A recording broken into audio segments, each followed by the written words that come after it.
To me, I didn't how no baba at the baba and so no baba by your yammy yadia hotono so ama ya dear you better be the ginetia sa at the sansoreno. So today we celebrate our God for the strength, for the mental capacity. Oh yeah.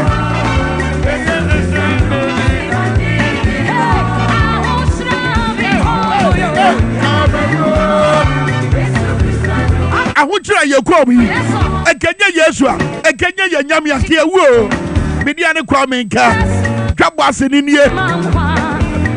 HB, I baba yadi, but not the organized labor. Yeah, you know. Me baba beautiful phone lines. What did you make? And organized labor, not the no, yeah, you know. And your munina and another fuaso. And then me by Bianca some investigation live on radio. It's we are doctor, we are training, we are nursing. I buy you my need be a wood here, me baba mouth. Simple question, me busana say, and penny for the jina no mukosi and rano. Mona mosumo moso mukosi say jina and nana. Mona mokacho mo say, Gadam say kuno munyan to. Na dia baina kani nyina omofo so. Dia baina kani nyina no. Mu jama baina no atoa so. Enya baina na shemra say kwaya ye kura aye nyina ye gitum say eni ukwan so obi akom ekotu from agudie no enya baina na de mra baye se dia asesa no kwaya ye kura obi abetiba kom enya baina na de samra ne baye etena ye de na sansem no obeka cho say ye baba sesa samra na unya gidie woni mu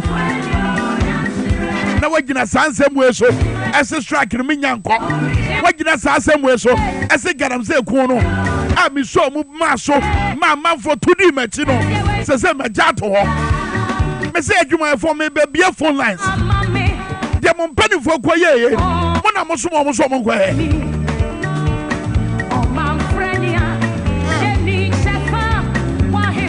ya man frafo ye ni chafa e wa hinwa ni mo na so yesu nti wasani no so ebra moja de se kronkron no ehwegu Calvary be pod so emie benya chefa e wa hini ani mo etiana sa sofu bi na no ga say ye ni chefa wa hini ani mo sidi hu want the Bible na say edibu mamanyokuo ne dia ye se eni mu mamanyokuo ne dia ene dia. How can you people be living like this? Politics and mancophobia, you won't put any dia momo. There's so much drink to some quada and quadra minister. Politics, my Ghana for Mumia Maya home show.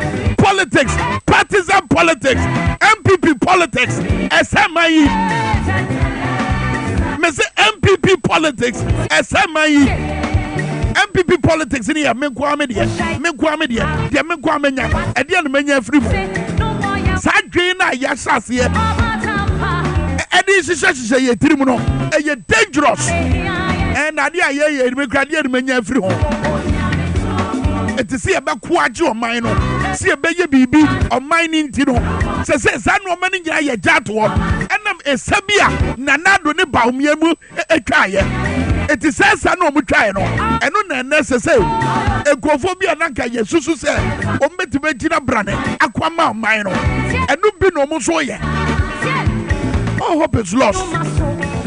Bename celebrate you, Professor Ransford Jampo. One of them, I celebrate you. You are a true Ghanaian. Professor Ransford Jampo. One of them, you tag for. Oh my goodness. I want what was so bad there, and I'm near YNT. Razojampo Babia Wobia, Angels 1 billion, and a better Westia. O Pio Bessu Bonia for Hubia, Sanya Chrono, or Bewu one a bonnet home. Bradford, Prof. Obinfo. What you say? Ghana no, and it does work a crowd.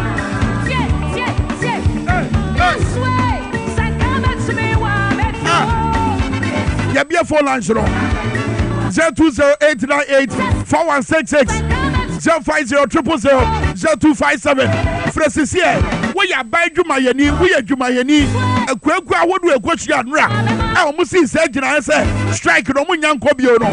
People say, Chitani, what now some Monpenny for say, or Monquasi said, Nana. Monpenny for Nimushia, and it would be won't come off. Or when it would come on. Namunim say and run striking enya maso and some yet to say a bimo akwaji adamudia no what wanna say adamudia no musumunya bi says kana yese e she brown envelope no musumunya bi ana Ghana ne de ansai mafuno de anya ma mukoso anamunidi esuo na side esuo ba na de ba aduane esuo na asai no esuo ba na de ba dware wo de agisika wo wiase wo nyina esuo ba na de ba ya aduane no esuo ba na de ba dware esuo ba na ba nom ya be phone lines no 020-898-4166 first caller ba hello morning we need baby of free hello morning Amazon we need baby of free but I don't go to what the people were sell off. Kwaku Boate we adwuma bai. So me adwuma me aba adwuma. We aba adwuma. Ompanifo ye no mu kwahia no. Gira na omu sie mo na mo so mo se omu kwaka sa asem no. Ompanifo nje in fact. Ghana be power the Ghana say in fact Ghana say the ompanifo no de omu ye o man no. You to know, in fact, if you don't maybe know, you say you could good war, and I say, yeah, I've been to you to see. Let's say I'm paying for the better of my no much my issue more as I if you come on, no more getting some more music and to feel my granny, doctor, no about me as there and the corner ball me at this year, made more because I have people are buying. You made us a Kwaku with us. Oh yes, Prince K, you are in the spirit. And you wear moonsam, and you know where you money here. And then you would have think you wear moonsam or drama woman, patriotism, love for the nation. Hey, a minor no my tone said to say your year tongue cut here. Yankwa should be hello morning. We didn't baby of free. Me free asofa. Asofa. Nana also ya ba adwuma na. Me ya ba adwuma. Nana baby am here adwuma me embo because me wanna say Nana wanna so am pedifo say omugosi say gina ye yo. Pedifo na omukọ no che Kwame Minkah no kwentre nipa. E wo wiase ayewo. Pedifo na omukọ yes am meeting na no. Me to me imagine na ka so me yoma boda. Ah.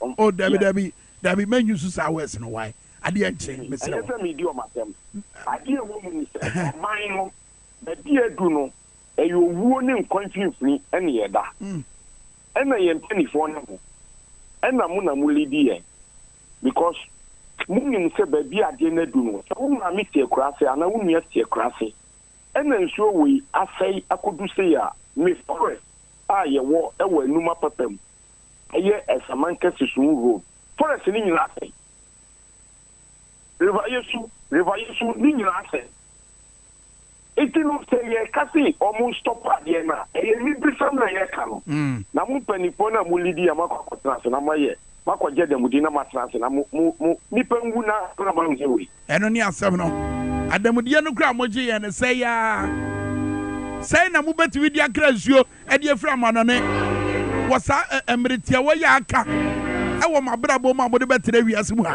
bo de betere Ghana ha say ya sika no say ya ana mo de bekra nsuo ena munim de enti ama che coat no say Ghana no amanfo mu che coat ena o mu kasa ya mutie mebua etiana me show mu ntade ni bi sare ba ya me ka mo bete ma asem ni ye amanfo mo ka brofo no o ma no wisi brofo no sa nkofo no na muti o mo etiana me dress so o mu bi na niama yakwa ahoma so bi na next caller. Hello, morning. Good morning. We didn't have a bit of free. But maybe Chief Lord Mikasa is set to die. Tio also ya man you many. But you know. Tio na una so nkofo so mo kweza. But yes, small one. But yes, you can give up permission. Right here, I will there. I wrong. Because yeah, for the what's the Abana one I can say for you. There's a Abana is some problem now. The shadow of the house of the castle there was Saka. What's the Yes, mo. Tell me that say 0208984166. Shensubia fa fansion to screen so. Shensubia nam pipe mu eba. Wey na maja to wono. Sa kon wey na maja to wo. Ada ya ban de ensem fufuro bi aba. Na ensem fufuro no mo de aba no. Ye gidi se betima ye. Ensem be ya mebobo so de akere wo. Pasabre dwuma ye die ne se mepese obi afre. Wo ya ban dwuma ye ni ekuo na ekohia mu nra no. Won padi for kan wa mi bisa wo. Wona asoma omo so omo gosi sa agina na na. Next caller. Hello, morning. We didn't have a bit of free.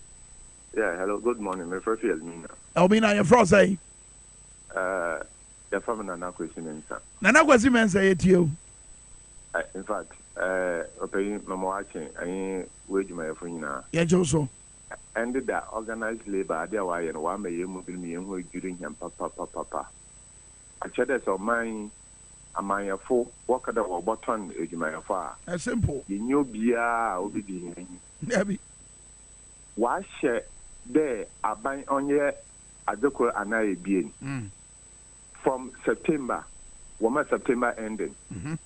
September, Okonewi, why share there 10th at the 11th hour? Organized labor chickens out. And Senior, I'm so much surprised. I'm scandalized. You should be. You should be. Seriously, because as a worker, and Sabi say you kwejuma ehwe nsu a oba a ejuma yafo yedi yejuma yemu bi yeri numbi yedi bi yedi ugwa na say heno kwa oda Kwame Minkah no potinya yen kwa da so a yen suma won de won kwa ne mom yehwe that's all do baby na say onwankasa won parochial interest wababa na wabaka acha workers dey yen kwa strike odu ha yebekwa ejuma na onwankasa wa kwa strike. You know, funny enough, Garam say Queen from the very onset. Oman can wasema kopim say 90th minute ya baba pon agro yo. Na sabe na nado owo bibi ya 2 months ya wa say na odi be bibia and more on ye me your kwan for the honorable Maso Kofi Dwuma sitting on live TV threatening workers. And funny enough no enra so mu enhia mu no mo ye no omumu ba kwa mosumpo yanka wasem. Anyway, me fancy me da sepa ene boa wa bebo ankomo na wutie Professor Ransford Jampoa Kwame Minkah is also good evening. As I indicated earlier, we were called to get briefing about some new proposals government had made in response to our demand that illegal mining be addressed. The following happened at the meeting. Number 1, 2 of the leaders, Joshua Ansa and Dr. Bampo, came to the meeting with an already prepared speech calling for suspension of the intended strike. Number 2, we questioned the propriety of their action and they apologized. Then they read the supposed new intervention from government to us.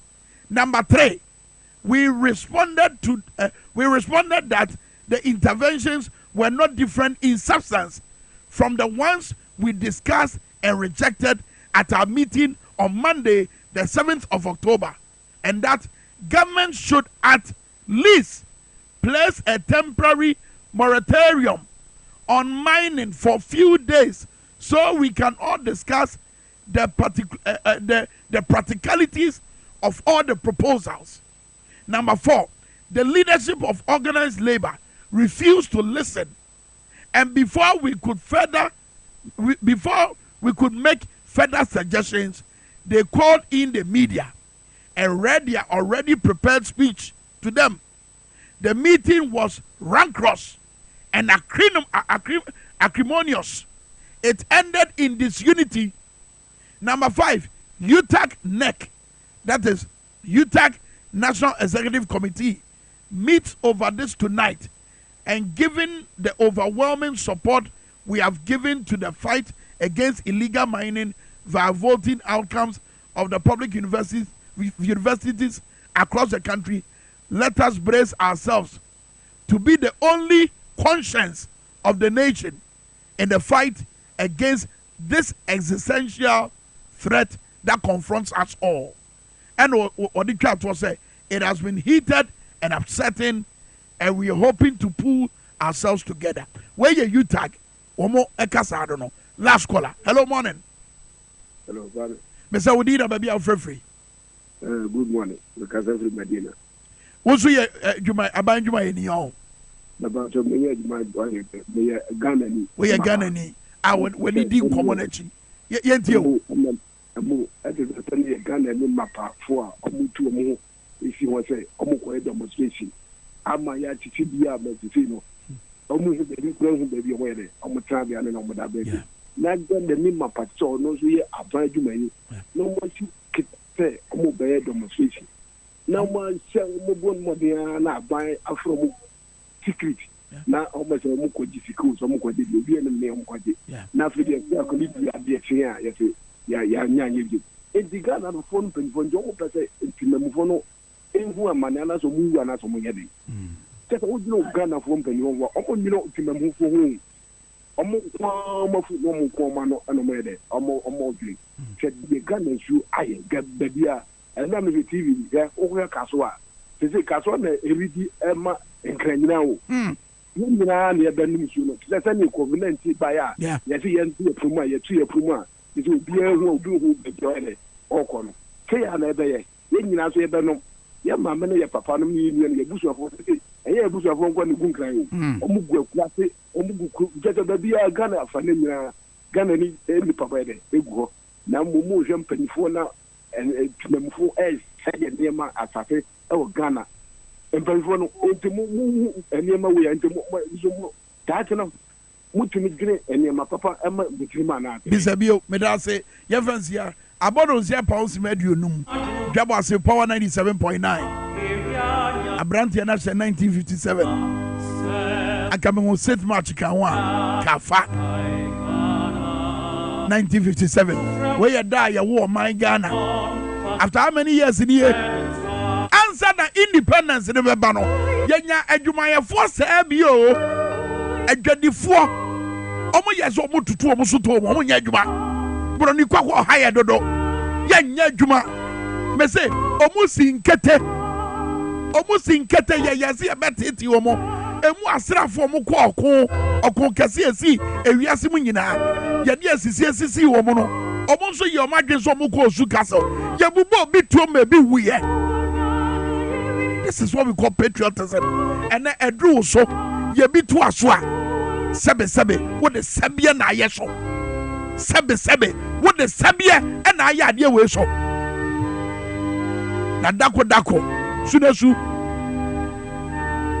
DwaboAse Power 97.9 braso agudi amun sembere nie fandi atena se ono na 1957 no and am who Celtic and I wenya Celtic we Celtic on Scottish team on me a guy tell me a guy. What's it?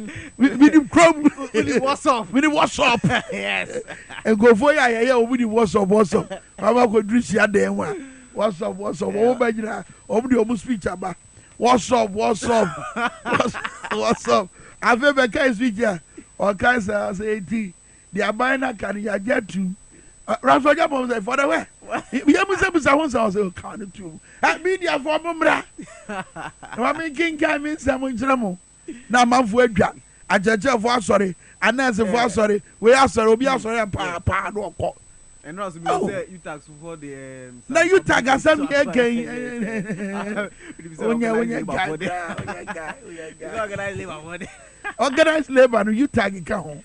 Organized labor no ye all matadi my bam. Enti mu nyina mu be hye mu a. Na me kamu fo say ya and organized labor. But say so mu ye disorganized labor. Adi na go say agudi ewusem. Ebo any fandi. All right, Kwame, it's maybe a question. Say, Rasu Sagwe, we see a Bobo, Power Sports. Yemfa and Sumo DwaboAse Jumedi says Power 97.9 FM and our TV XYZ. And when you saw Ocean come 7 or doors, they would indicate it on. And I can't also wait to me at you. Say, Yami out to be there. Match translated by the Blasters of Ghana up against El Sudan. Where AFCON qualifies first round on. And I know so it's me Basso Kamaka. No, because I was not the second round on. I was also Sudan. I said, because Libya, the whole same and draft press conference no. It's me Echo Course. So Ghana Otuado. It's me the Native and face to a assistant coach and the Master Sudan Ignatius. And so I need everybody come I don't want 7 and so everyone I don't say I just outstanding matches began GPR on and also it's me Basso Kamaka. I don't say on the table no. It's said I know as a sign I don't want 7 and so every mount come and so I want to only say international break now and the assassinations league no and also matches be and so when I could Liverpool so yeah Alison Becker he said the 6 months I Brantano Eka I don't want 7 and so Bema Nemo no patient so say Roger Emmanuel the sports Monaco no area which is a producer and nothing Dovita Yatna say there is 7 meeting I made sure the prince himself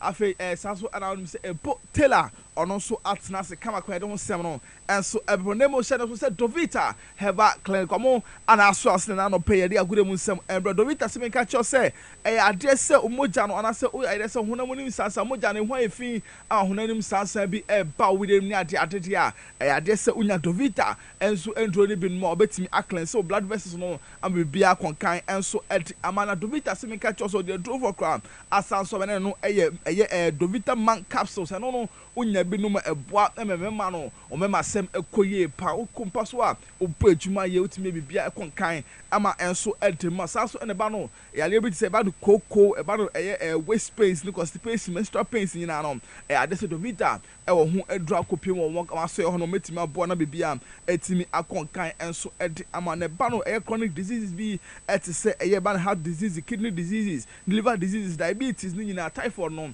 adese mo hwe so esa ho yare enso edema na ope Dovita echira kwan dia eno also kopiem awoshi eland tax station ho no ma ana betimi hu Dovita heba clinic enso ho na betimi afre no 0246 265313 and 05027160076 na friend no na we nya na WhatsApp no kama enso ho na 05027160076 Dovita have no so cha or ye juma 24 hours ni nyina na opomendo no bi atode na so ko kansin dragging ho no ma no aka betimi enso anya bi won abi Clark Black and so betimi anya bi enso ho no nyina enso akra Ekus Pharmacy eno Shama na fe Larry Pharmacy eno so Shama na Redeemer Herbal eno so Shama Little George enso obetimi anya bi temana except the Lord Herbal Center eno so menya nyina obetimi anya bi enso ho Dovita Herbal Clinic or say God good health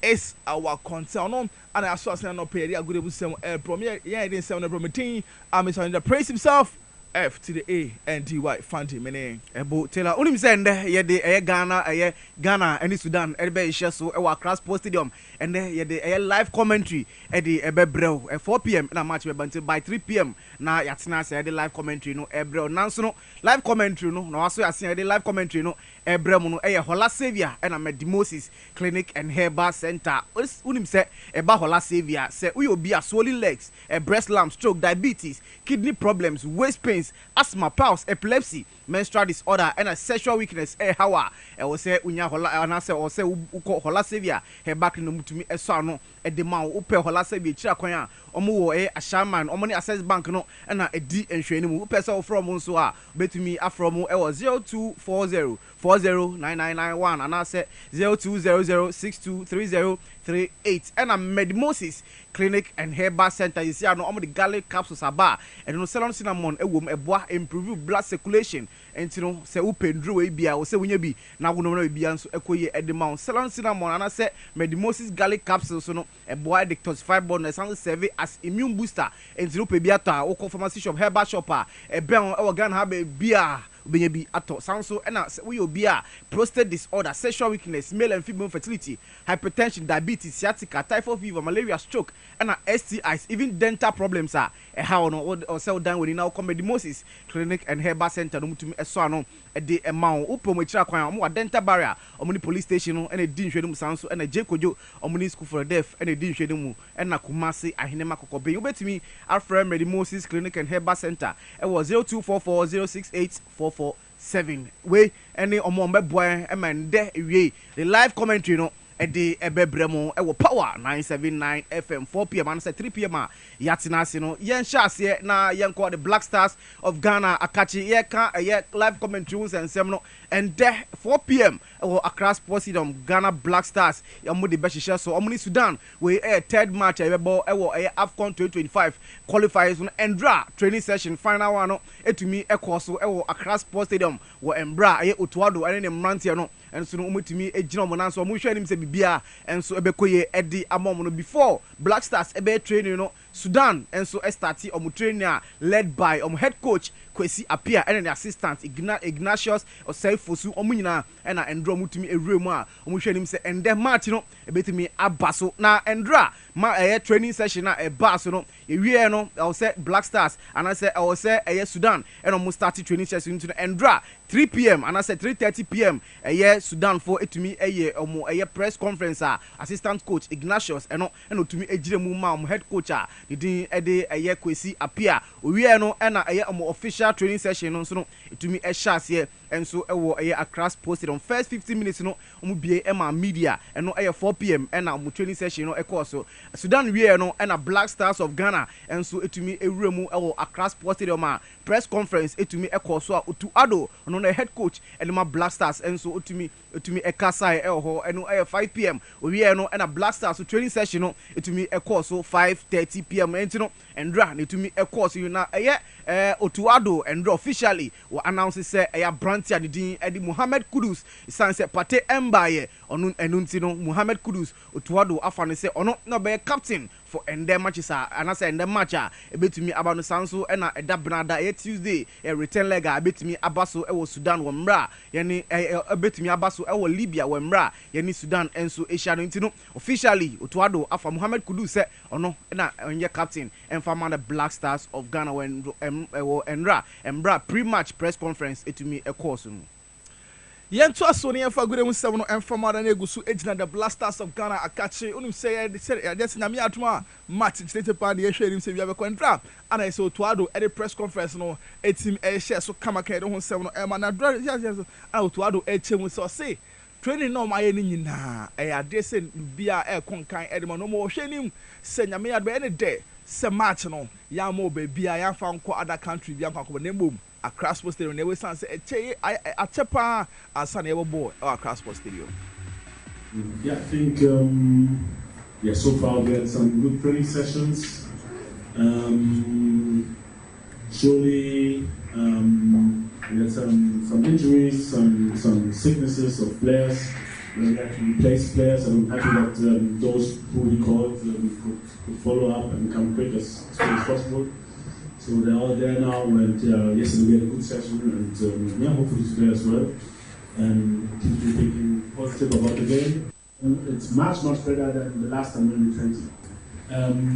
And it's difficult for me to talk about things which I can't influence. We can just sometimes address things, but it's not in my hands to renovate or not to renovate or whatever. I'm happy, like I said before, that we can play this match here. And I think the national team has been playing here for a long time. And I'm happy that we're here, that we're at home, that hopefully we get the support from all the spectators. And even sometimes during the game, things can go bad. Let's say the Pesa against Zimbabwe, we were 2-1 down. And Kumashi was still supporting us, and this is what I hope because we need the support. We have a lot of young players, and we need the support, the full support of the whole Ghana to win this match.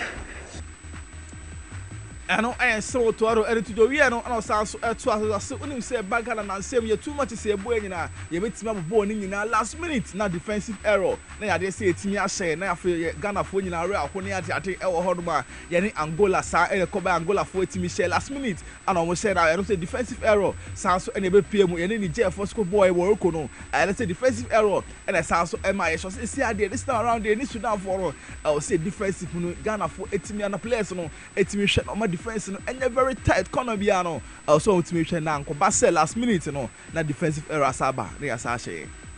Pushing each other and having everyone accountable, and it's difficult for me as a coach to say to give these things up on the sideline. So the boys have to push themselves, they have to be ready themselves to defend every corner, even if it's in the last minute or the last 2 minutes, to be responsible for each and everyone for his part and his position. And this is what we need to do. We need to talk to each other. We need to have everyone accountable. We need to have a certain defensive discipline to avoid late goals. And some coach Otuado, Ekafa defense, no sense, no say we are not South Electoral say across poster say the pitch, come across the last time on the ball matches and so chema or say Ghana for supporters now or some PM across poster now on support to West and say Kumasi and the money pay Kumasi for say team no cry Lusu cross stone now supporters no ebe three a bomb bibia team bomb bibia ko say on the Central African Republic no first half no no that's na share Ghana 2-1 still supporters no now etimi support to since aba across stadium akra for mu nyina mo metom achieving so say match ni enshara nko ye kra mo nta o mo echi na edin a on be police surprises no. It's much better than the last time we defended. And it's difficult for me to talk about things which I can't influence. We can just sometimes address things, but it's not in my hands to renovate or not to renovate or whatever. I'm happy, like I said before, that we can play this match here. I think the national team has been playing here for a long time, and I'm happy that we're here, that we're at home. That hopefully we get the support from all the spectators, and even sometimes during the game things can go bad. Let's say the first half against Central African Republic, we were 2-1 down, and Kumashi was still supporting us, and this is what I hope, because we need the support, and we have a lot of young players, and we need to support the group. And some coach Otaro to Yarema supporters na face so chema only say I say captain Thomas Stepate I say advantage and ya dey so better PM Ghana no beboa am bibia konkan enso e dey magano ana central for ebusa Otaro say Otaro na see Thomas Stepate na omba no I dey say en ha team na no ono de nya de person ka player bia oni Ghana ha say na so Ghana team no on person be kan mu ha say na mo focus say o players are omo asna fe Thomas Stepate oni ho no say omo dey different solution ko abodi say solution no e be boa am Ghana e dey nkoni.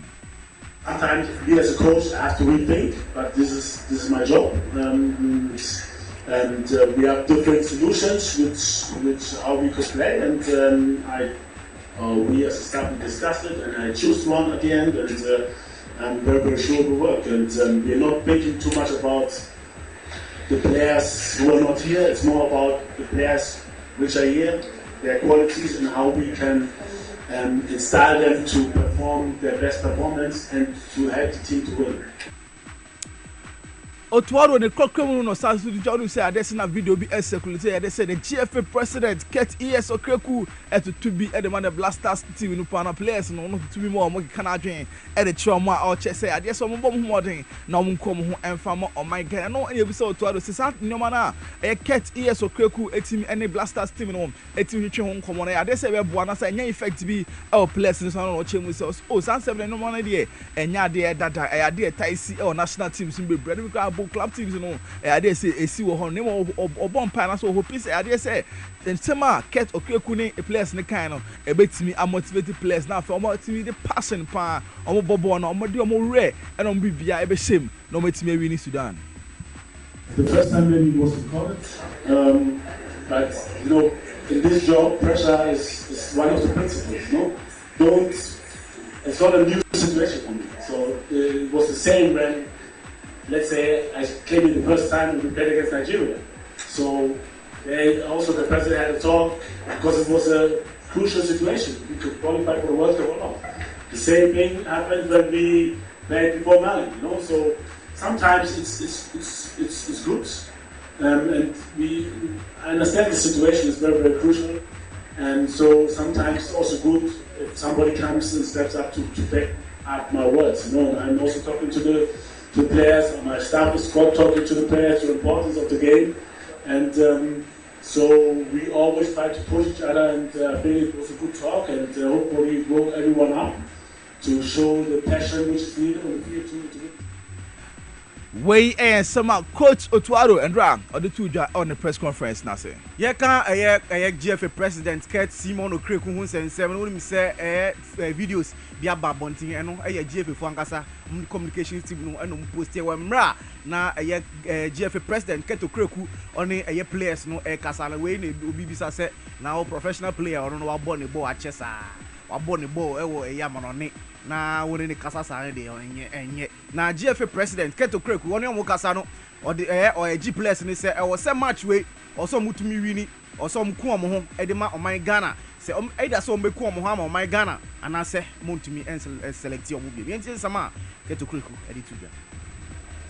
The minimum I expect, the minimum Ghana expects is a team of boys or men who show passion and desire to play for our country.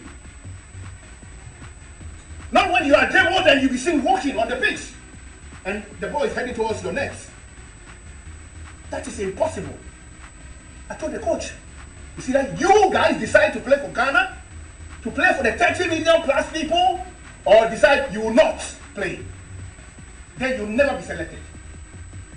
I prefer being the man, being the leader, going out to the public space to say that, look, this is a group of dedicated players who want to play for Ghana.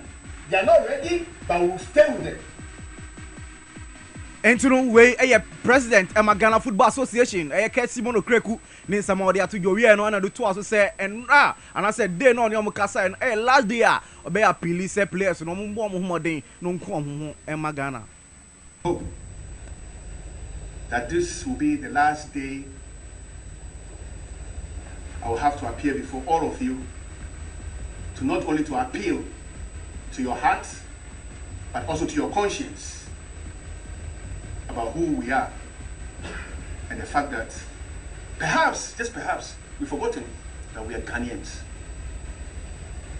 The indomitable fighting spirit of the Black Stars has to be resurrected.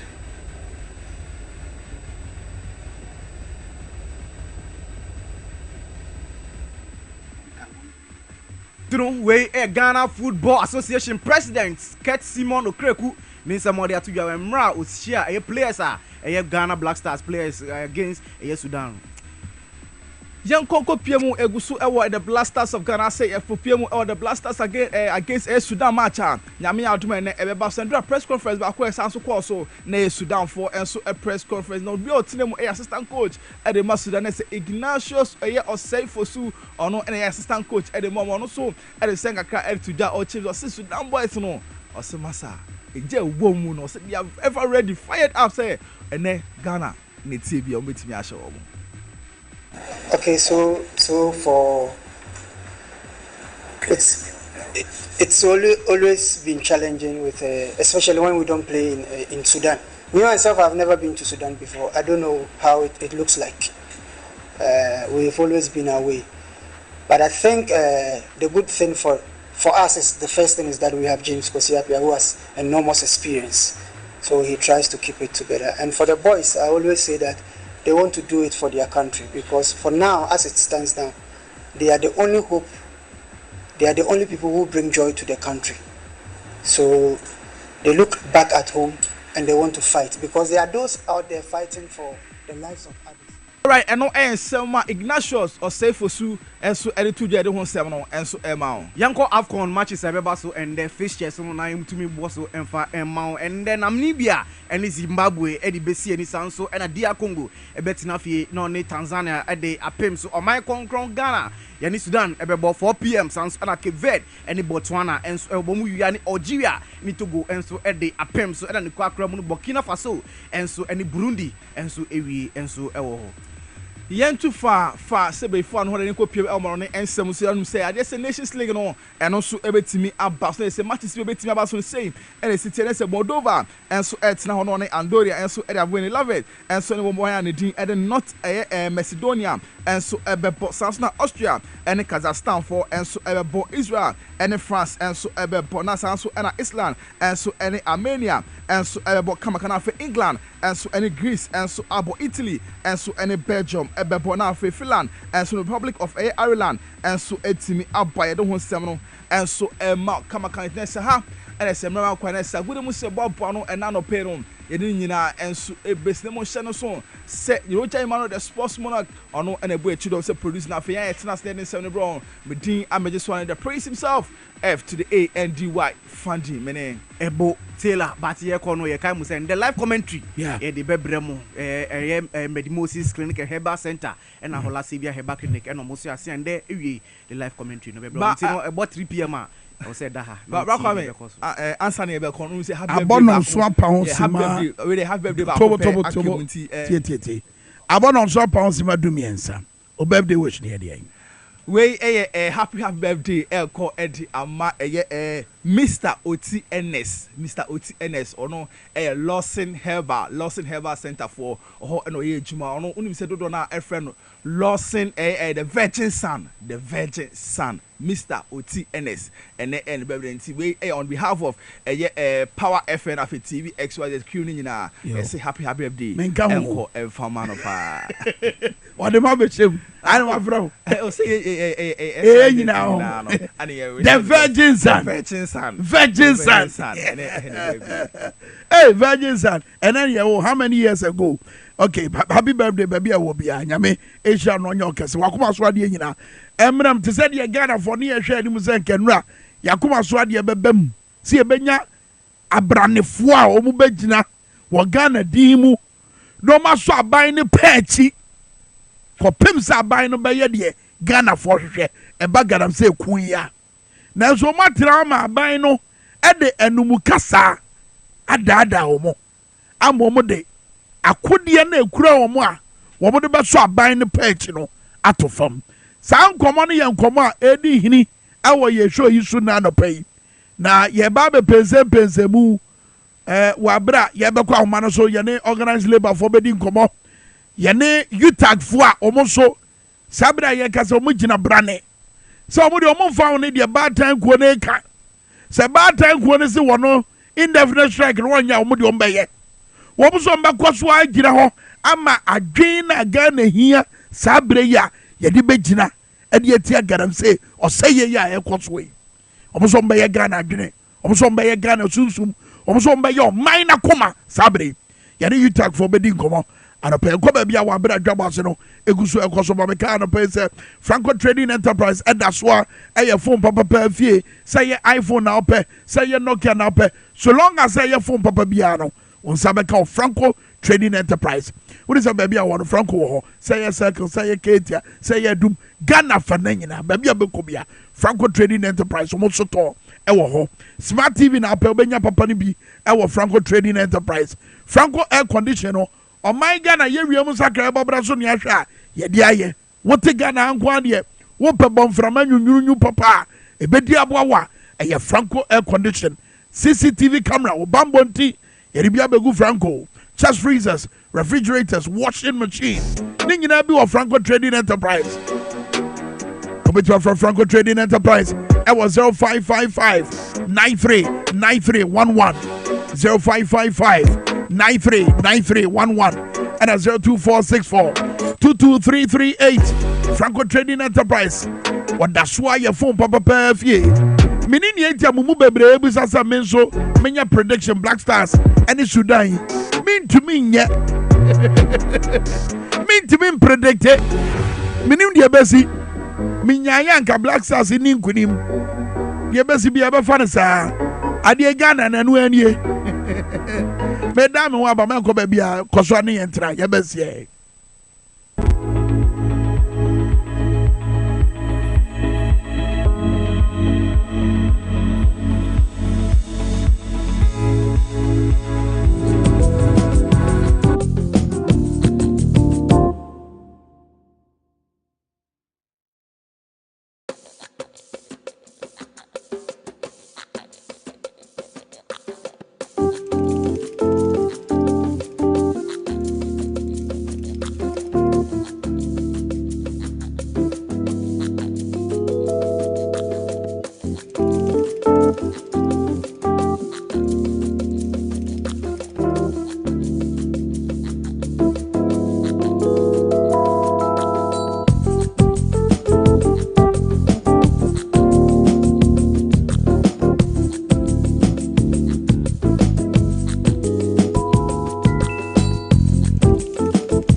asamaba na sawote konkoya na trasa asamaba na sawote konkoya na trasa asamaba asam ne nsam de biaba abusua ebra so yebo etonto sansa mo amunim komo eda ho organized labor and disorganized labor mo ade omo koye ne nra wo sabre ya aka last minute Ghana for share okun ya ye kun ade atia ganam say ase o man for mo ho anjimu bi from the very onset o man ka bi amfa ho in fact statement your friend statement po o man issue bi media na cha ase and a civil society be kan ho sabre ya aka bosumi be mienu aye koto aba and organized labor de ne ho baji mu o and omo ka che Ghana ban say wanye bibi amfa ho a wo mo be kwa indefinite strike and na 10th of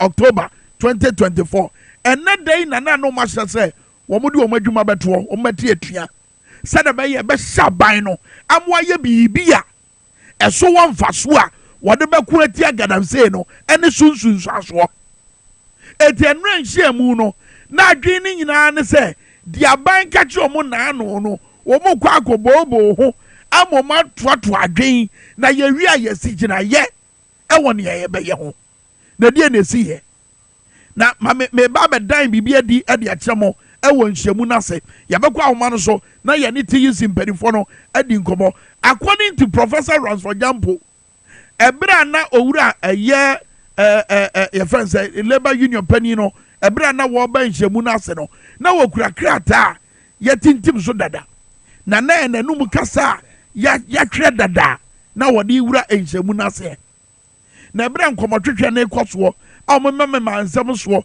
a no mo chese di aban na ka no mo gidie wom no mo omo foa di aban na ka so na no mo ba begina so e di aka se wo mo nyanye strike no Professor Ransford Jampo say one ne dom esore ye eka se asem ya mo kasa aban no aka no enye no na no ye kotena se ebobo hu a ye ka se emfa bibia ama no eti adenti na obesa abesi asem we so e di ache ye bio ye mfa nye dan na wabra kasa na ekoso no o manu ansi ye ansi gina ye ya anje adwenkyere ya makwa ya ma amanfo ankasa e ho na ba bia ye he ha we kan de ye metia ne se ensentwefo ana omo nhyiamu na se ya ye pam omo kwa abonten ka so omo ntwen abonten kakra no e ho na labor union perifo na from mo so omo samra wo mo ba ya krata na ekura no according to Professor Ransford Jampo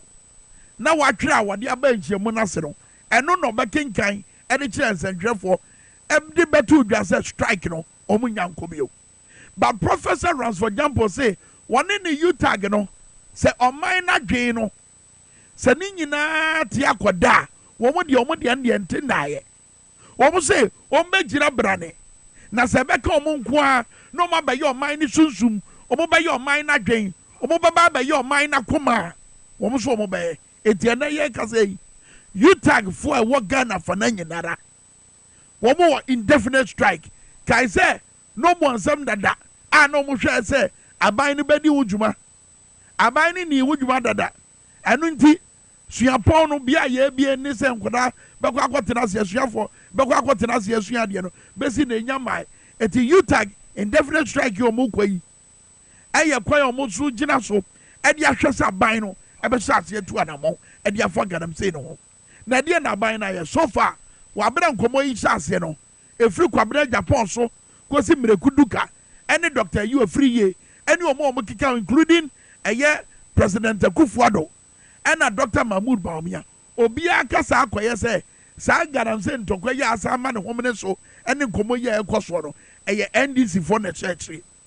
So enra de see you know was it a way na organized labor de aboa MPP said the be amanfo madwin yo mo say NDC for the church no ebenya adwin bi say nya sanete na sasam no kra o mo ka say NDC na church a o mama san komo no so no for a fact enya no kra bayentie Deputy Minister of Lands and Natural Resources owura Mrekuduka yentie komo bi a wo no one minus bi ADA any nsɛm bi ano wɔ keka wɔn mu soro sɛ wɔn yɛ sɛ wɔn tu galamsey ne so saa wɔn bɛ luzu mɛnti wɔde etu wɔn ano kasa.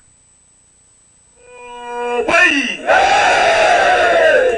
Ende anopei. That's right. Mudura menyu aje papa wo mo nsema wo. Na mura fa ho. Osande. Na mura ho. Ante mbranta wo gu ha. Na community mining. Onunti na wo wa ha. Na ebinum so won kan. Na wose won adwuma no won gu no.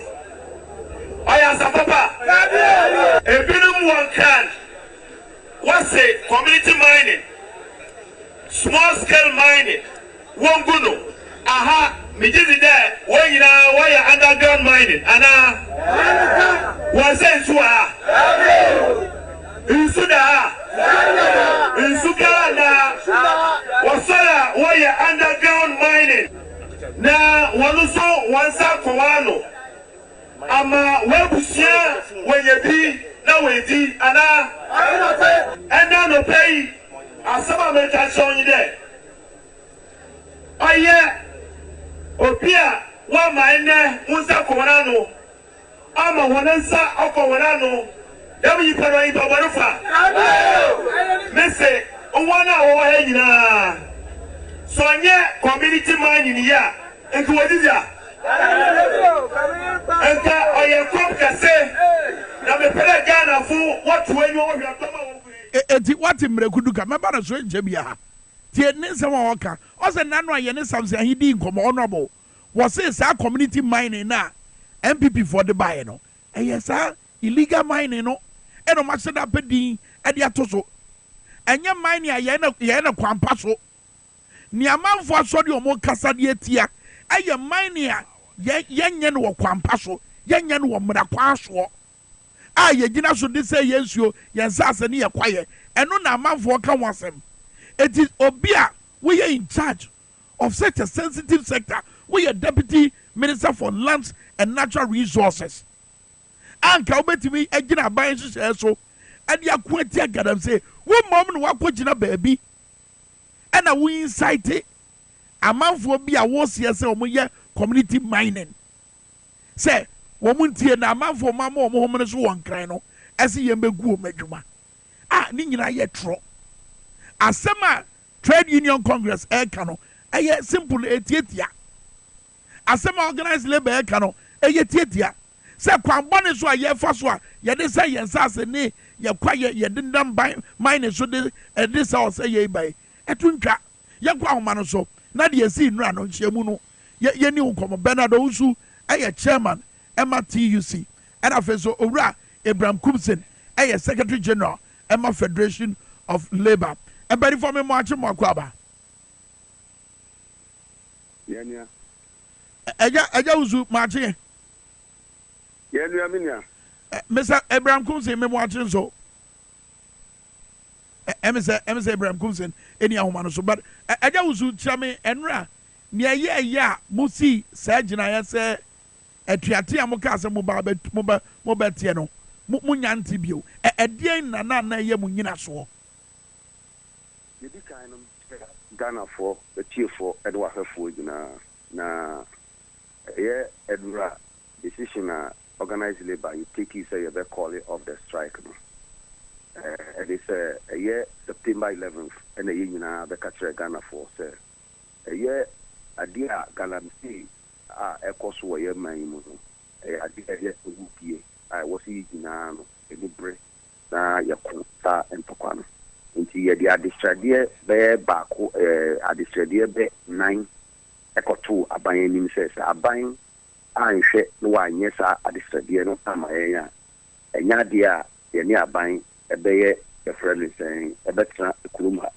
ye ni aban ebetwe style pa nti no ye ni sa no aban kan fie ehwe haya busome no so ye 30th no aban amfie nti de ko ba ni se ye ya gin se aban amfie dia enye yɛbɛkɔ strike na strike na yɛkɔ no ɛyɛ strike nka ɔman no we were going to shut down the whole country into car into your hospitals. It was a very serious thing.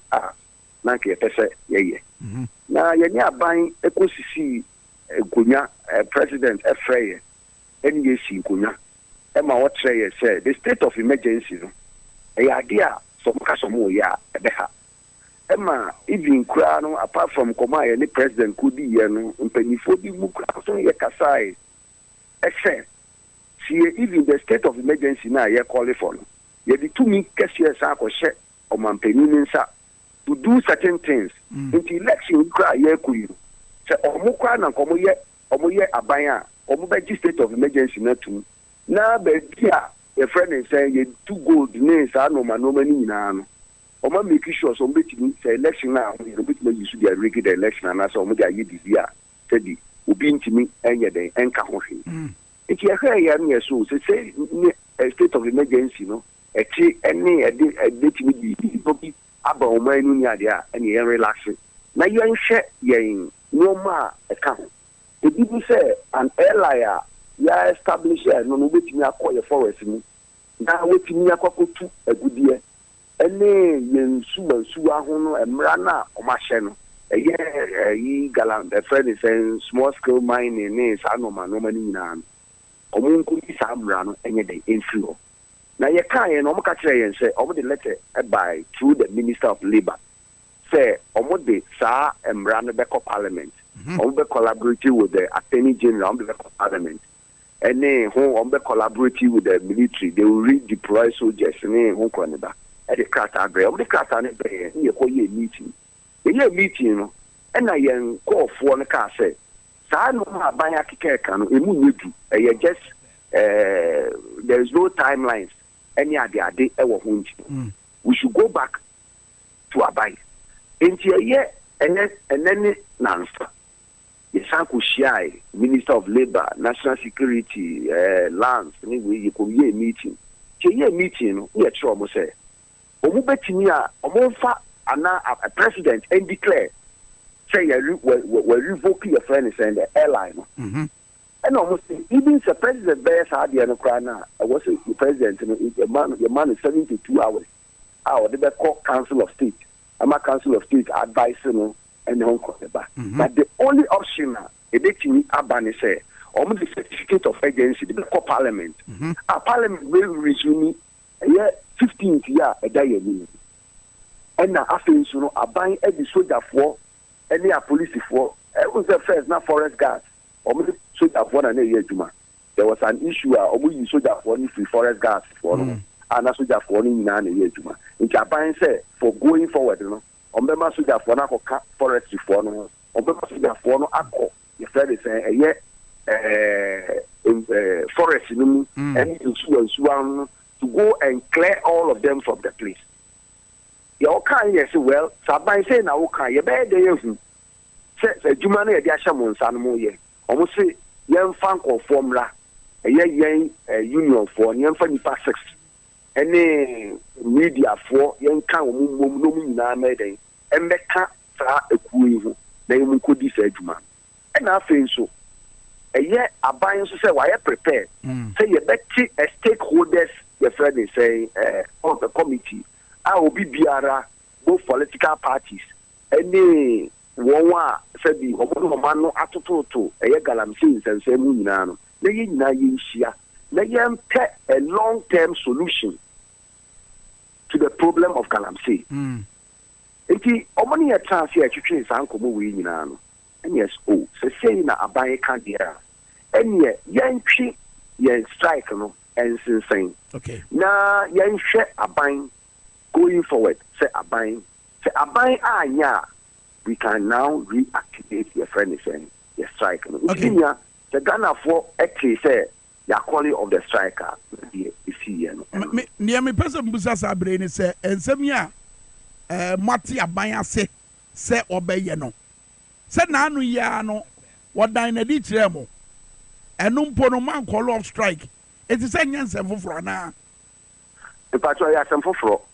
Ecosi said, or there, teacher, there was no timelines. What year the first letter of the buyer? They said they will collaborate if Obama Mekwanya and a kind back community. Actually, King Kind. Or say they will collaborate with just 1 minute. Wabra was shared Kwame Minkah for say Yenny Bernard Owusu, Chairman Emma TUC, and Edin Komo. Sansona, Wahomano so Abraham Kumsen, Secretary General Federation of Labor. The government will collaborate with organized labor stakeholders in fighting against the Galamsey.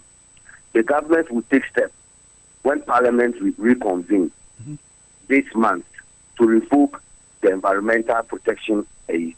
Government will revamp its enforcement measure, particularly as it's related to prohibiting illegal mining in water bodies and forest reserves. The Attorney General will collaborate. But the current letter of Modia Brayan, and no, they have directed. No, Tobo. The all kinds is here, no.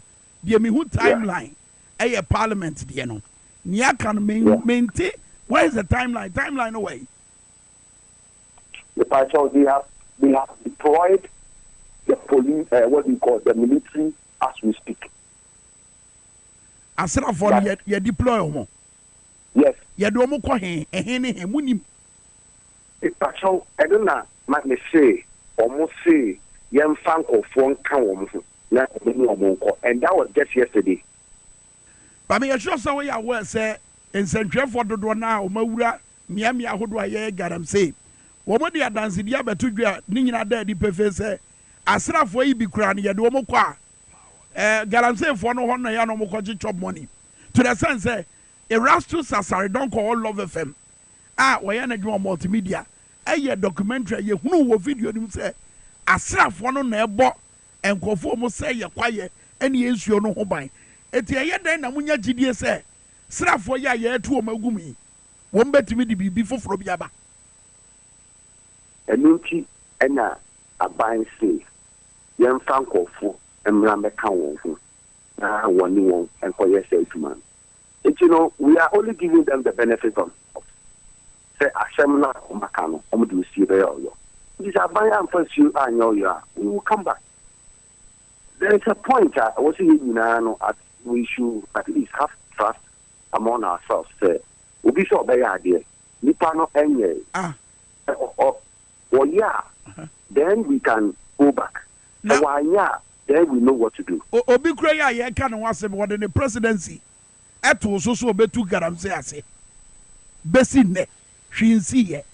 And yet then I say that trust say. Emritia ya ke 2 months. Ya kwa to abey. Wa baba ye bibi srunku a ensuo nani bedane. Na nya bia no ma ya wo say wo de baba to akwan mi. Eno na be ma ensuo nani adane. Eno na be ma ya say nya nnua foforo e de asi miamia e ya adane asase prada dami. Pacho, as organized labor, you know, in common. Omo ma ye ti asese, omo betri a stakeholders committee. Yina as Ghana for including wo. Yina ye the traffic. Na ya pe e kwanta. Ye de ye friend say sa Galamsey ekuno afaso. Committee bio. Represent na no yet interministerial committee against illegal mining. And the ministries are who do on your kabobo. Me had the professor from Bomb, meba. Me had the professor from Bomb, what mebo. Maybe we are better say. Me had the professor from Bomb, what into ano. Womu no do a money bo. Prof, adding a money bo koto, Mampenia share. What is the way now? And you know what a money bonny here. So what's the guarantee say? With hindsight of history, no? What's the guarantee say? Sa basun kuya mo waba beti na munyina muka wabi. Bibi papa bi beti mefri maba. Inya assembly no ayan fire no eneka. In tema abe ni gidi say your traffic. Na you na your fagin you beti ni find a solution to it. Ebi na me no mi no anopai the wo radio so a e problem. Enti no adwenkyerɛ a ɛwɔ wutrim adwenkyerɛ a ɛwɔ mitrim yɛn nyinaa yɛn traffic na ɔman no yɛn nyinaa na yɛtetere ɔman no na yɛn nyinaa yɛmfa yɛadwen nkɔ pɛnkurom enti it's also when you are agenda now solution ya officer in the team at the abua patrol my assumption when I am company for aso enti eja usume da se pass all the agenda asema betu dwei enu ase nam wo sa akwanya ne se wabra nam wusi di aban ne beye ne so e di ache mo akuakuo members no nanka mu betimi a provide that platform agwentu ato abekoso se metie professor Ransford Jampo a ene ne nsem bia wode abetu dwa bibia da di pefe se saa de na nhye da nkoso meboa minya eye Professor Jampo mi di ne ho ya okakra ko si se the same agwentu ato na the same formula you use here you declare strike the same thing and you call it on the strike if you asem na mi nyana kan no ko bi ani enya no kura say ebra na mo kasa fa ne aban ne beye no o kasa at least sa eye meeting na mo ye no on 7th October no ensem a mo bakin kan kiro mo say eno na aban beye no enso suye bi anim ena fe so to aso ka say at least ka buy and for temporary a year moratorium and to mining activities at least for few days and also some time be one ka we nyina nchemo mutie minya agenture dey say ono so dey na agenture buy no nkofo bi nso e dey o ma agenture buy and the meeting so ya kwa enye ba akofo he as Professor Jampo ontimi and the impose do no feature no on us a democracy a nyina na said the share and your farging ye to do no e ka say yen and ye and the busa questions say ye buy ya ye be kan say because of ABC the course you you declare strike no and no dey say when nya ho asamanka okay o kasa dodo a wo pa say moto aba ema emane nsusu anso no ena mo gina so de ka say ye call off strike now a union no our strength resides in unity and she always you give the we build consensus and TUC we are called election now who say banners say chairman akoye Fred say we are called two we send the political parties call to aba or we posters in this annual man we do consensus building all the time. Okay. And then no, and I'm my kabuma ya one. Matedi can I say? Eja usu gina oman so mame fa eye Ora Ibrahim Kumsen emran komono na jebu no so e wa say Kaiser na Secretary General Emma Federation of Labor. Eja Kumsen wo krata wo de abeto abontin da di say enra de esi ye no enkomo na nwie peye and a young one said, gina away, labor, and as organized labor, as he said, gina away, said strike, no, or yan bio, or consensus in bio yet. Let's say, Bernard, they see, they are new in the system. In the area, woman, and to quiet, Yaku, over this organized labor structure. To the extent that GFL went to court, we took TC to court to challenge their capacity and mandate to represent Ghanaian workers.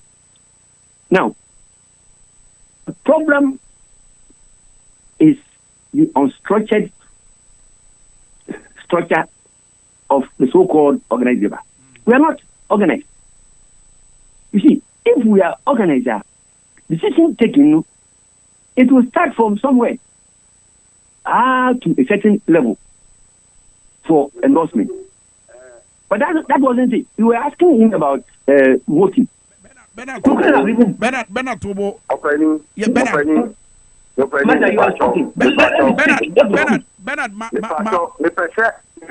clarification bi ansa na me papa to aso pese bi perspective bi ansa ya bi ubenya sa kwenya no later no menya sa kwenya no ubenya sa kwenya no later wo kasa no aye koom enti we de ani die mu amesere wada reserve question no we don't have structures there even consensus no all kind of crime only the representation no meeting nothing because we have a lot of trade unions, workers' associations in this country.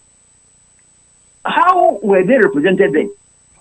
Did we give numbers to each union as to how many representatives should be allowed into the meeting? Because according to here, it was not properly organized. And I said, TUC will write, say, okay, on behalf of the organizer, these unions come. They will not even specify, say, yeah, NIPA 1 and NIPA 2, our 3, represent this union or this association. And then go. Yeah, I feel, so even if we are going to vote, how are you going to vote? Based on what? There should be an arrangement over each union will be represented by this number. Then we can even vote on the matter. You see, basically the basic problem of Yenina is we don't have organized structure. We don't have it. We don't have it. Instead say for Flakobo, I say okay, TUC will write, okay, Mumri Michi Anadi. So discussions, and follow. It's all right. It's Oba say Jinaya TUC base no. Eya no de mundi ho komansa. Sana baje. No, they will write. They will write and the TUC Secretary General will sign for on behalf of organized labor. What I'm saying is that if we have the structures there as organized labor, because you see, I've been saying it there.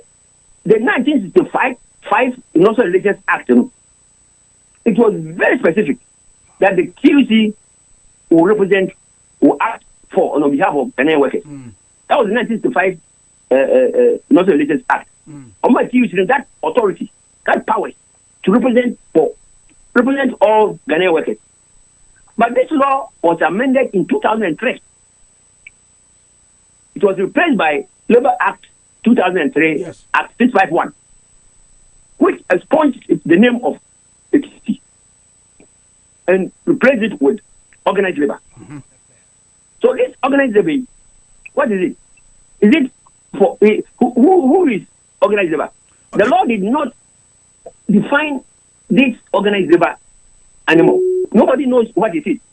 So we ourselves we felt okay, organized labor. They think that all the workers, associations and unions will have to come together to constitute that organized labor. Okay, back to the issue. What happened? And I say, what the issue was that? And also, I didn't blame, for example, I blame him too. Because basically, if we are no Waba clinic, doctor no, then we start prescribing drugs. You don't find out, the cause of that headache. It could be constipation, it could be malaria, it could be anything. And you don't just prescribe drugs there, go and take it and your head will go. That's not it. So just because the thing is, UTAC, they think that UTAC can compare government to accede to whatever. It will not work. But yes, they can go on strike for 1,000 years. It will never bring any change. And if they don't take care. Gadam say ni zunzu azwoya ye nyina ye kan wasem ye to atwa the organized labor can say the aban e dia betu o manim no omo hwe se bibi be free mu aba including CRT basu nko a omo so be kwa akoka ho bi e na fe so se ye the asrafo no kogu nwura mu anu a o mbe tie no Kwame, what I'm saying is that this government, we cannot try them. They have tried Galam Stop, they have tried whatever, so many task forces are into my egg. If you read Professor Mpoba's report now, he is saying that those who are they are all situated, they are located at the presidency. So what is hypocrisy? They are there, they're there. Look at your video this year and they are all involved in all these things. So how do you expect government to put in place measures that will deal with these problems? That's why I'm saying that if organized labor, we are really organized. Look, last at the meeting, so I got up to speak. I was not allowed. What am I going to say? People don't know our capacity, what we can do. I was not allowed to speak. What kind of meeting is this? What forum is this? We're speaking about the bush. I won't say that somebody is taking money or I have no evidence. But if that is what has happened there, it's up to them. We will continue because at my age, why should I even worry myself if the whole country will collapse? Why? I've paid my dues, so what? What is it? They are very young. They are very young guys and want to help them to really be able to deal with such issues. Oh, and this government, we all know, say, we know one kind of credit. I am mad. I'm saying they are involved, deeply involved in it, because we had this doctor say that the Galamsey will never be stopped today or tomorrow. We know all these things. There was a from that's what. Can we never? How many people are going to accompany the military and the police? They will even kill you in the forest. Who is going to go? Bernard, he himself, okay, he should get ready. He should join them. One day he won't come back. So the issue is there. No, the issue is also and for the trial, government is doing nothing. They are involved in this thing. They are part of it. They are deeply involved in the guarantee. So what are they saying? So we should have really worked this thing out from unlike the snake then and we can take the decision at that level for the members on the ground. But when because of the interest, the involvement of some of the people down there, we could have started discussing this thing from the grassroots, branch levels, district levels, regional levels of the organized labor. We don't have these structures there. Okay. We don't have any branch. Issues here, Mr. Kumso are raising now. So concern be. Wabra addresses our concern so. Mr. Bibusa said, "Dodo now, my friend, or macho, or my drain, social media, my for, or my friend, Jumadiano, as one say, Jinayana Mosino, and no Niana no motion some obey. Titi was Sabrea, Dodo now say, woman need to wa banimu, what and some of what can say, we're making us so the Aquatia, get I'm saying. Dedicano, yeah, papa, all coming about structures, and these are internal issues. Everything at transfer, now yes, soon come, now ya penny for my city. Yeah, organized labor. So we near to Abama, no, near 2 months. I'll be there the check on the TVs. The buyer, no, you have better, the Diano, your friend, your community cry call out. Osha, forum for a time. And Ninia Kenneth Kumsen, the Deputy Secretary General of Ghana Federation of Labour. Also, I signed the meetings. I know all the decisions in the PIA. You know, a kind of and a friend say, a friend is a meeting. If we have structural issues, the papa beats me up. Me, I have chance in years. You have to require the best. I buy an idea. Said you, I buy a number of the in the normal debra buying iron. Now, the NTR as labor, a dear buying kind or say, or they or see a bay or ya, young man of the benefit of the doubt in his head. And go for the dream, what Ghana had. Edward Monu to Galamsey, I didn't say you revoke this airline. Even Ghana Science and Arts, Ghana Academic of Art and Science. I will hear a cuckoo dam for which means Ghana, you can't warm our science anywhere a science go free. I'm making statement 15th December 2023. Also, the same thing say I buy a revoke the airline. I buy a few. In this organized labor within 3 weeks. They are way a mini I buying now buying a catrace or better will revoke this airline. Or the soldier for a beco. Yeah, a friend is saying, yeah, you're in Suasu, and you are cook, and I'm saying, I was seeing it me. Wabra when it Wabra Mabo, soldier for us, it was a comoso. Wabra when it say, I set up way be maybe chemo, no more boggle, I'm safe for home buy. I mean, and no mayor would you go out, Kwame, with your one castle, and even a country. How realistic are these solutions, especially Sabre Minister for Lands and Natural Resources? We're trying to form Poise. Is your na yes, and Yahuna say ya, Amanaya Daisy, a Benyan Sucrano, and Yano Crano, no crano, a Brana no Casana no Pano, one on pipe moonshoe. Me Pesa would ye Samuel Abujapo. wabra na wɔkasa asɛm no sabra no na mo ne aban na twe daawrɛ na mo nya nsi saa gyina yɛ wei and you see san kaka ho asɛm a Maxwell Kofi Dwuma ɛka kyerɛ mo nkɔfoɔ no bi ɛbra mo yɛ mo adwen sɛ mo bɛkɔ strike Maxwell Kofi meba we ɛnkɔmɔ Maxwell Kofi Dwuma ka kyerɛ mo nkɔfoɔ no bi sɛ ɔmo nim na ɔmo kɔ strike a ɔbɛyi ɔmo adi aban ne political party ɔwɔ aban mu ne kasa so far around these times a mudi nkɔmɔ wɔ neɛ wɔ so ɔmo yɛ sɛde bɛyɛ a yɛbɛbɔ yɛn nsuo ne yɛkɔyɛ ɛne yɛn nsa ase ho ban akɔyɛ sɛ NDC foɔ na abɛhyɛ mo akyi a ɛno nti ne mama nsɛm wei nyinaa ɛsoɔ mepɛ sɛ wotie Samuel Abu Gyinapɔm meba na wa respond to nsɛm yi a mama mama soɔ no yɛntie no. At least clarify one thing, Mr. Gyinapɔm. You're the Minister of Lands and Natural Resources. Water is a natural resource. Would you drink the water that comes out of your tap? Why not? I drink it every day. Even this morning, I drank water from the tap. Well, I mean, you do, but that does not suggest. Listen, Kojo, sorry. Wait, let's clarify. You would drink the water. Of course, I will. Why will I not? I do it every day. You know that the Ghana Water Company has said that I went to the bathroom and had my oral hygiene with the water from Ghana Water Company. Is that not drinking it?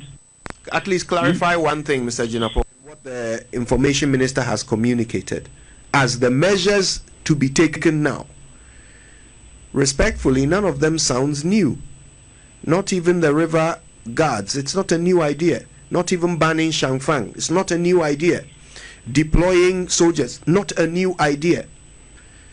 So if there is nothing new being done, how do we expect to get different results by doing the same things?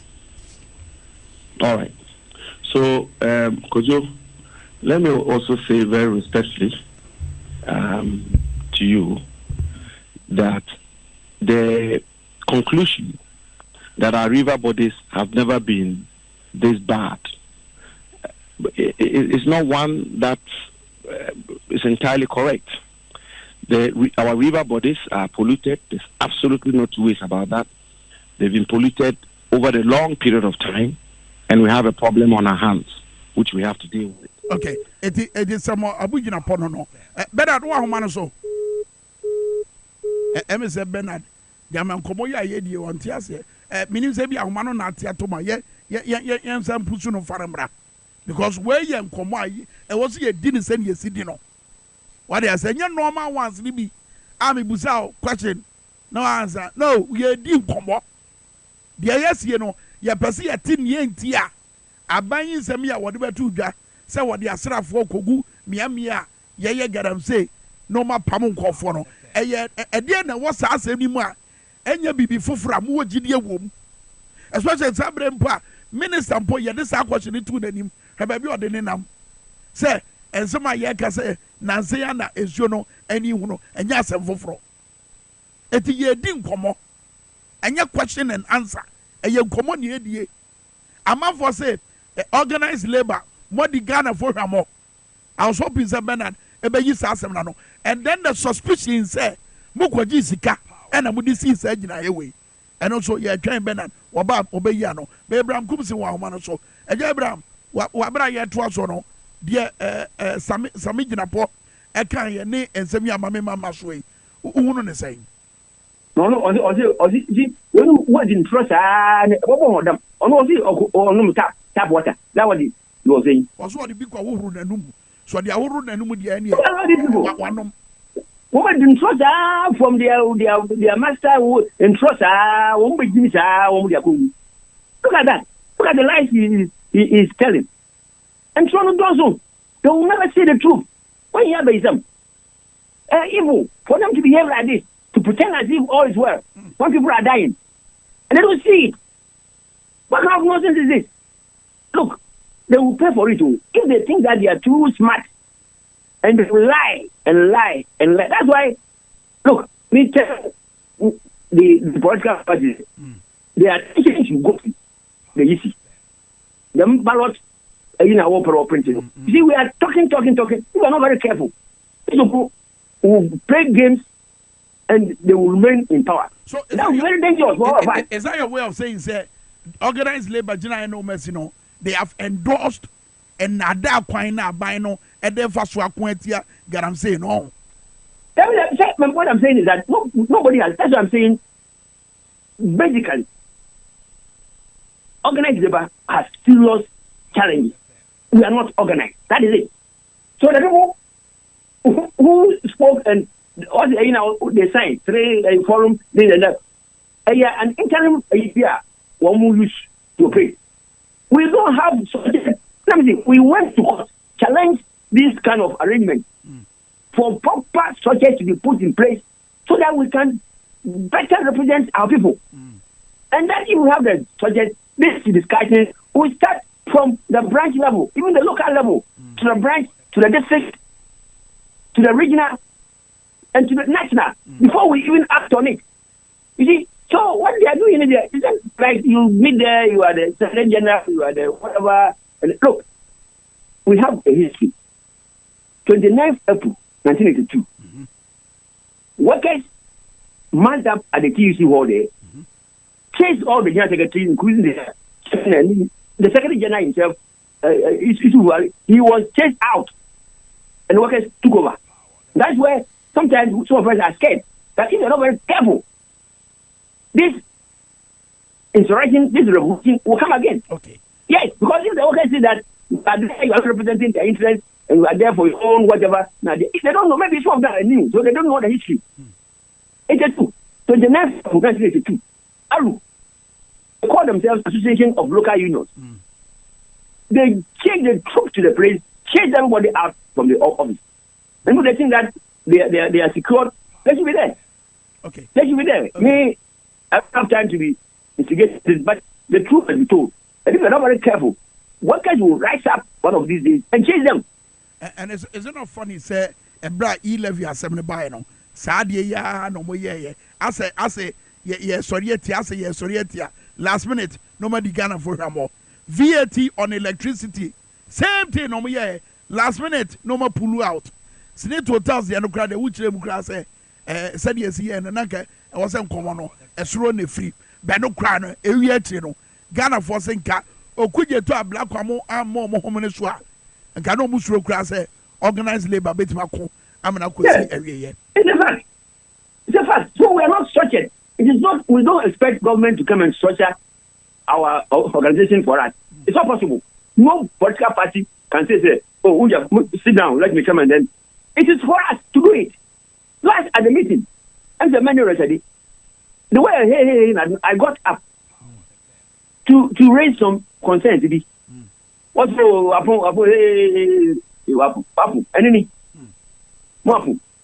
was not allowed to open my mouth. That is it. This is the proper structure as the Secretary General of the Federation. The second level country in this country, Secretary General, I want to talk. Of course, sir. Then you continue to behave the way they are behaving. Very well. Get a homana so mamma, men come be and many one age show. Mamma Professor Johans this out. As and some round company were a member of UTAG or homana so yeah can say UTAG were indefinite strike. Prof, you're watching. Yeah, near Kwame. Major Bibia Bokodia. Kiriam Kwame. Zabra, yeah, can say somebody more indefinite strike, me boy. Okay. Now, question is say, organized labor went me. Namon dear Namobe. Kwame, Mamma Fakwe, so na Minchia with Tier 4 name, Washofu, show, and it Power FM, TVX Rising. Naman Kanche, Tier 4 in our say. Sabi, David, dear. No, ya Colabio, a senator. And it's we can go light. It is an organized labor. Say, move me ya. UTAG. And a chair. We organize labor in Adia. We for UTAG Nazi. UTAG, I can tell you, say, UTAG is currently the voice of conscience of this country. Mamaka Bibincho, let's see, I'm ready in say. Before organized labor, able to declare a strike, no. And the UTAG national, I indicate to say, Oma buying Ghana government, up to 30th September. The Ghana government and banning mining and prospecting for gold and other minerals in forest reserves, number 1, farmlands, number 2, any water bodies, rivers, number 3. After 30th September, UTAG, Ebeshian and Kofwa, Omoye, the members of branches, 15 universities, public universities, na Oma Afa Huagin. Na per UTAG, in Kishayimuno, CSC best striker. And your leaders, National Executive, another, and your neck, National Executive Committee in the pet, and now, Ebetiasa. As I see a Twaba, now 15 universities, members, mobile meetings, Twabano. So, what 2 years? Any Noah. Yabaka, yes, Nina, Yakano Nina. You are, never winning. You sign up a National Executive Committee. The pay our constitution. You take a decision on how the form of the strike, whether it should be partial or a total strike. In today, we are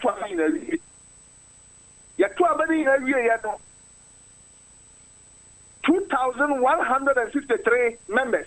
Our mobile Tuaba in Akase, Yanko strike on government until say government has banned nationally prospecting mines for gold and all other minerals in forest reserve, water bodies, and farmland.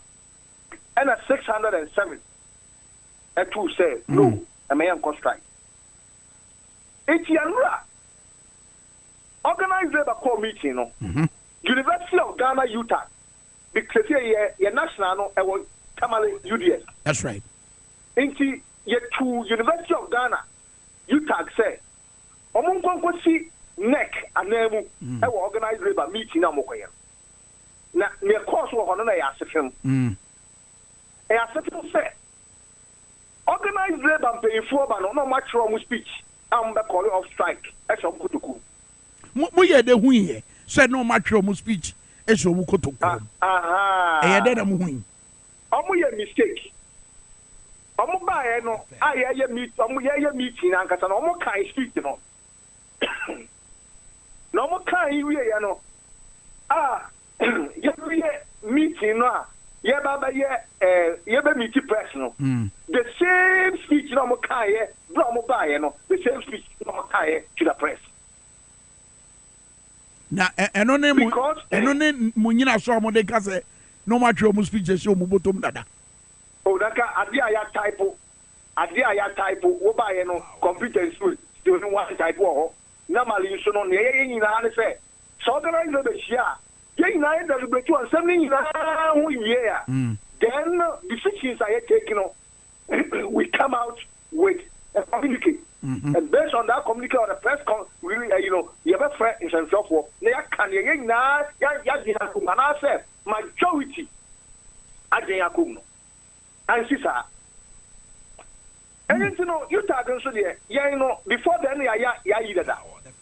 It's yet call your elections be let's see about next meeting. I mean, the nature in general, and you made 7:30 p.m. to 10:30 p.m. We were in the crunch meeting to determine how the strike should go. And I can tell you, almost unanimously, all National Executive Committee members supported that UTAG cannot disappoint the nation. And if UTAG fail to embark on this nationwide strike, demanding that the president and the executive of this country should ban gold prospecting and all forms of mining. In fact, all forms of prospecting and for gold and other minerals in our water bodies, farmlands, and our forests. Then then we should declare an indefinite strike. And I tell you, the support was overwhelming. Yeah. You tag say on my bebo. I wish above all things that you may prosper and be in good health as your soul prospers. You tag per se on my Ghana. Because trying to crack a chair say, yeah, young one pine Israel.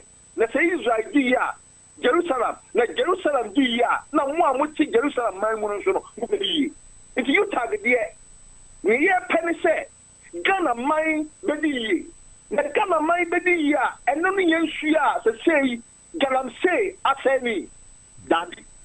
Ghana mine, Bedi, and none of your cocoa, take a question, bray, and the Maya, a second largest, what do you call it, income. Yeah. Foreign exchange. And then you trouble cry, you dream, and I will say, you pack of a good. Second, baby, and no, say, Mammy, I brew out in a grass, what do banshee, I do cocoa, I do a friend say, a peanut, I send a ma. And then I said, check in your school. Actually, it's a retirement. The one no, Mamma, I'm crazy. The one no, and then my mentor, why I say, yeah, the wife has to be cuckoo. You're too good. And I say, I'm saying, that is how you bet your car. And I say, why, yeah, but you have for me now. The one Casano, what you have a clear, but you are again one moment. Sadia Pegana, Daddy, you tag say, I'm a paying the beer, you know. Small scale miners, no. You wouldn't know license near small scale mining, Papa. You wouldn't know almost the Amagalam say, almost say, Obian County. It's in your percent. Place a temporary ban on all form of mining and prospecting. And you can't, moment, be Anglo Gold Ashanti. You may be on Woody Wagana, Obian can watch them. Newmont, Obian can watch them. Multinational companies are almost mining responsibly. Obian can watch them. Sabi, on my way, in fact, before I'm going to and then go watch a forest no mining, and they didn't run back support you or more mining. And they say, you can say, Sir and Brano, so my paying see. Parliament reconvene over here. Yeah, we are strike. Yeah, can give you Mate. With everywhere, it is not enough. Because we don't want a 9-day wonder. Party, shitan. No. The people are suffering. But Prof, Meba, not near a buying air organized labor, Jatum say. Omo di asrafo no bekwa akogu miamia ye mining na mpo omo kwa omo de monkofo ni bi beko na mo de mani akohwe no wonyini se no so beboa Kwame senior organized labor even in our meeting I cannot even trust the leadership of organized labor say sexually say omukra ko galamsey site ho let's say ado the debi wo ha omun compromise omun stand what I think they say yes military navy oman pay to be deploy akosio no so no is good but sadie we wayeda yeah and kosiaga and no man say I can senia or chat yes or no Kini ya pese se o mampena kasa obeya sa me yahye kan se on ton kwaso sa na yuta gi hu se ensunsuya bansuo nani ye hu se ye ma menom no wan kwase do mufuo no galamsefo ne obi mfa ayi free kokasiam kumase nkran ba se abaya ma yetumi se ye ma mining si aba ya so yede o man ye ne pe o me ka sam cho Kwame wa bra wo de nkomo ni si ye bre ni ti why me we krase ben so enna you see Golden Star Resources at the time. Omaba me step for cocoa for muso prospective for gold. No mobile, you know, just 1 feet per cycle. No mobile a former Kobe 30 feet. No more picking the samples of rocks and all those things. No, no more your car at Yako. Oh, come and I could say. Me and then you can say prospecting. You use about 5-10 hectares and you're prospecting. How can that be? Kwame, what's in kind? So would you perform kind now? Bank you own kind.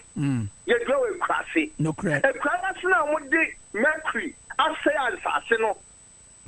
And no, and none there would you banking. Well, we are can't hear where grass a free chroma.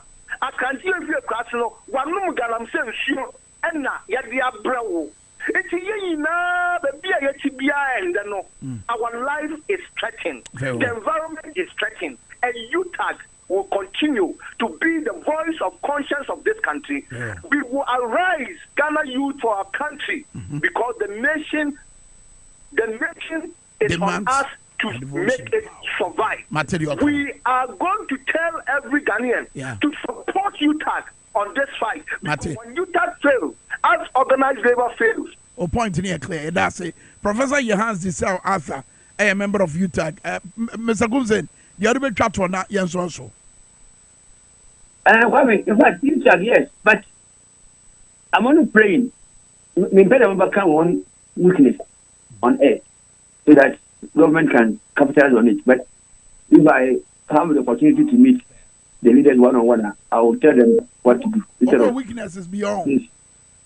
Oh, yeah, because, I mean, when you hear national relations matter, I have an issue. I weakness are buying a bit with your boo my prayer. Oh, yes. Indeed, but when you answer me, I'm able to make an order. Oh, they mean good thing, but they mean very well, I did, but I'm only a bit skeptical about the outcome, the results, and that. But we want results. So if we don't also have to sacrifice as a walk of war, now your troops, majority of them have abandoned one unit, you know. Oh, come on, we have faced the enemy. You may be overwhelmed by the forces that you are going to meet. And to me, I think that the best for us to do is to help to structure so that they can even take, key positions in the organized labor, so that they will. But if they want to stand on their own, I don't know. Abraham Kumse, one Secretary General Federation of Labor. What's Bernard Owusunka, Chairman at the TUC, Minina Yen Komono, and a minister Nefon on Nessa, and a Hoka Bibi Bafono, a Katusu buying. Your fra on fat. But I hope you see a young Bioa. You bet me real Komono because a man for Susudia Bar Montaigne said, a Bimusum penny for no Kwajiska. Nama pursue Yano. And as I know, my was here say, I bind ya to Jar. Woman, what you dear woman, more shall say, Bibi Papa be free my bano. I bind when your first time I waka. I slap for a year to a magum. Embreya, a yabina and a say, I was a best sacremono. Wait, when you be before fro. Tidiana just say, Adia Yaya Dadano, you been yen Susan so for. Yenetre. Anna can't walk and say, oh, said about your perfect, your better anywhere, you know. You see, you better Basunko, na Basunko, you better will be. Nano yet interministerial committee against illegal mining. And you're a free mobile. Yes, you're now a Samuel Jinapo. At the baby, I walk as a Yano Crescent Nancy Yamu.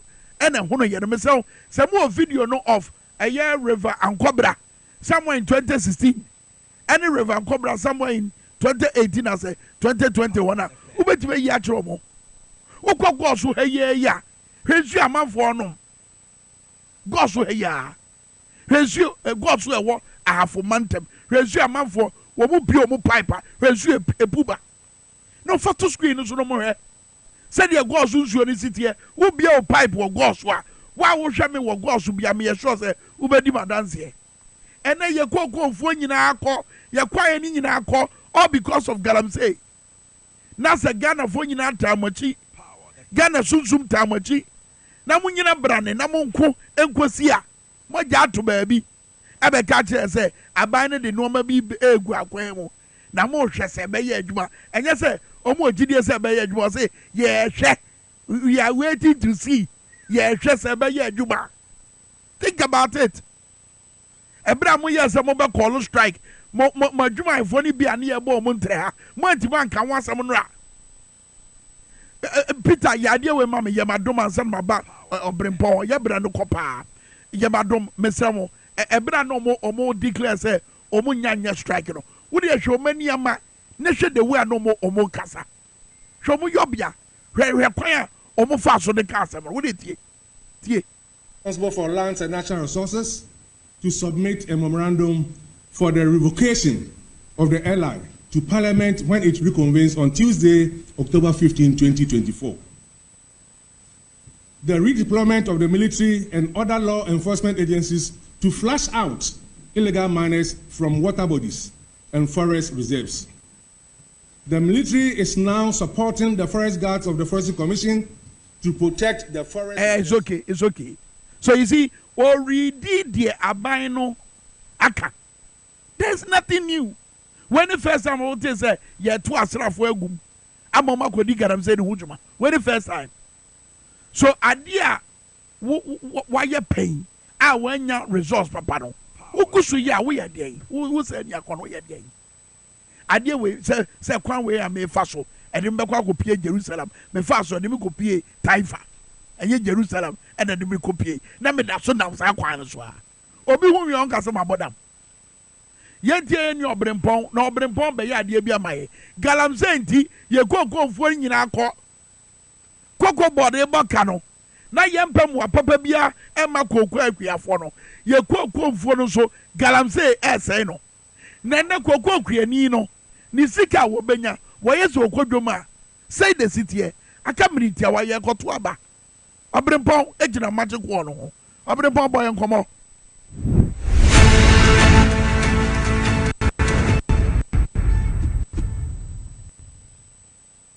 Kwame, in exactly 58 days, Oman Ghana, beto aba afie na the election powerhouse TV SYZ and affair power 97.9 FM. Ye bomode sa bibi biara ebeboa na afie abato no bibi atimi aye kama no ye deba na ye de aba bedomo. Kwame ne wo magic war no ho ye ba be kire koko bobre efi 2016 Yewra John Dramani Mahama Preso ebepim enei Alhaji Muhammadu Bawumia ene Nana Dankwa Akufo-Addo so mere so the price of cocoa between 2016 and 2024 said ye esifa akọ edi afa Kwame it is say ye to so na ye cocoa prices per bag in the year 2016 and after year 2024 Kwame. So in the year 2016 na Yewra John Dramani Mahama Preso no na a price per bag of cocoa no na ye 475 Ghana cedis ewo my Ghana mo na akọ world price no so a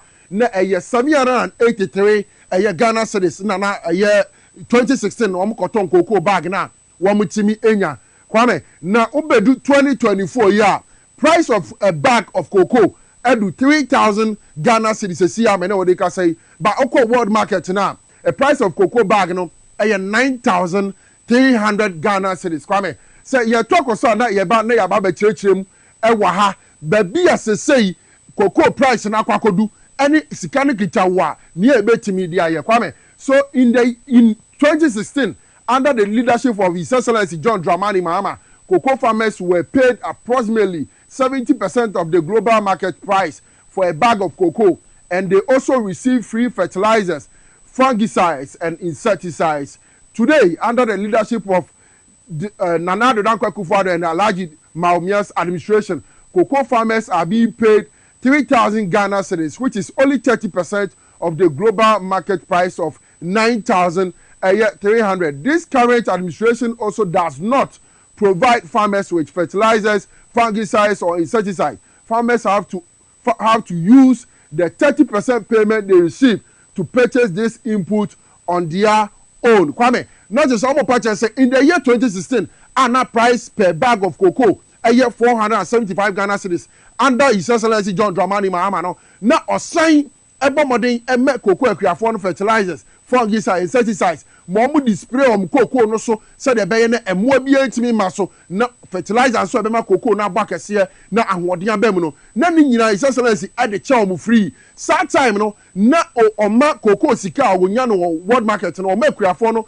emu 70% out of that 700 and we no na almost 475 I no representing 70% of the total money now so a year 2024 na do dan kwaku for adumiri si cocoa price no abomodin akwakodu 3,000 Ghana cedis by world market no a 9,300 I no representing 30% per na do dan kwaku for the ma cocoa pharmacy afa ebio no enya dia aban ema cocoa farmers a year fertilizer fungicides and I say insecticides via 30% na do dan kwaku for edi more no sa 30% ni mo na Kwame omu yi na omo de atomo eye fertilizer fungicides ni insecticides bia wo mu hia ansa na omo timi spray eye omo cocoa no so Kwame say ye to akoso a na ye pese ye hwe the purchasing power of a year 475 Ghana cedis in the year 2016 ana cocoa fo nyanum sa gallon year da 5 gallon Kwame in the year 2016 na ye 98 Ghana cedis 98 Ghana cedis enti wo bibiara na oton cocoa ni bag ba kope no na otimi to sa gallon we oyekuani otimi to sa gallon we baku num or the sa 475 betimi ato gallon we baku num but fast forward in the year 2024 sa gallon we price aba be 850 Ghana cedis se ya me na wo ka say e wo ye dwama so Kwame enti say ye tua 3,000 Ghana cedis per bag of cocoa Kwame na just say 8 gallons we mpo 8 years down the lane a year aban we ebetena akonya so Kwame na se see as Kwame o talk also say in 2016 a bag of cocoa sold for a year 775 could purchase 5 large gallons of oil in 2024 despite the price of a bag of cocoa rising to 3,000 it still cannot buy even 4 large gallons of the same oil Kwame na said ya mechirem na mekan no a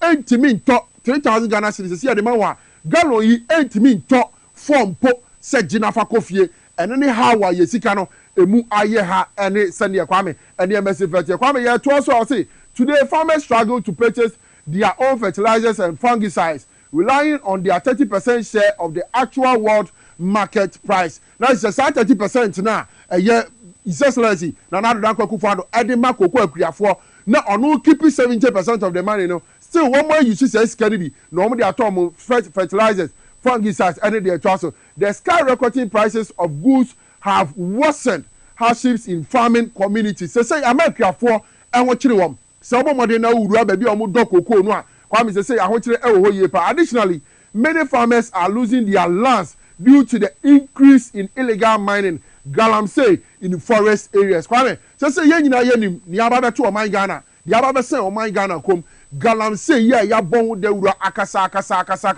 na Kwame still na egusu kwaso no ama Ghana cocoa say ye lusu bebre if you say galamsey cocoa farms ni bebre ana omo de aye galamsey site am na okay Kwame obekọ no matiasim na sase wo ho ni nsu wo nyina omo say no ama Ghana say ye cocoa ye nya kra ye de kwa brochire na nke ye de kopesika no eso ate aye kuma bi Kwame eno so gusu a eha oman Ghana adwene nti Kwame ye cocoa prices efi 2016 ebepim 2024 difference abem ene de na hoden wom makrafo timi nya ahoden timi ye adwuma no ana mede bebo modern ede bedom atiefo ne ahwefo nyina na no pay eche se cocoa bo fofora o matwa ma cocoa aguafo no wo cocoa kuani wo yese wo kodwom ede akope iron rods cement wo de kwa akoto aduani mpo a o nso eti chechefo ayemobo cocoa aguafo ayemobo anesefo ayemobo obi ayemobo eti baby ayedu no ye last ni nyina no ye de egu abato no so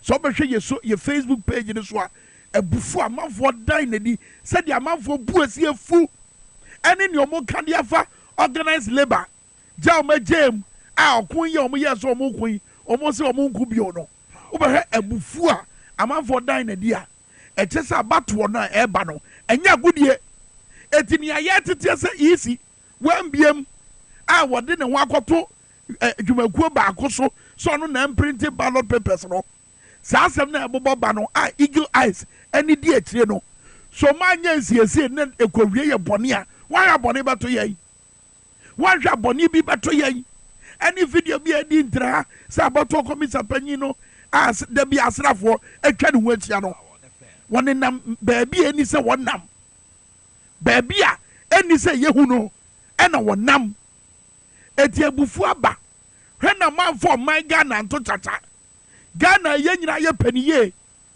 mamu nya biribi a yɛabatoɔ ne nso nsuasoɔ no yɛbɛtoto n'ase abusua me gyina wei so ɛde tonton sansan no ɛde ato ha paa ɔman no yɛyɛ maya ɛyɛ ɛnyɛ yɛyɛ ne ɛwɔ mu yɛpɛ so obi aba adwabɔ n'ase bi na asɛm bi ɛwɔ yɛ mu ɔka na mɛma no yɛyie kunsum yɛmfɛ mu man mɔtorɔmɔdwo yɛmfɛ mu man mosɛmpa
DwaboAse the power 97.9. A browse to see a name for you can see a baby more.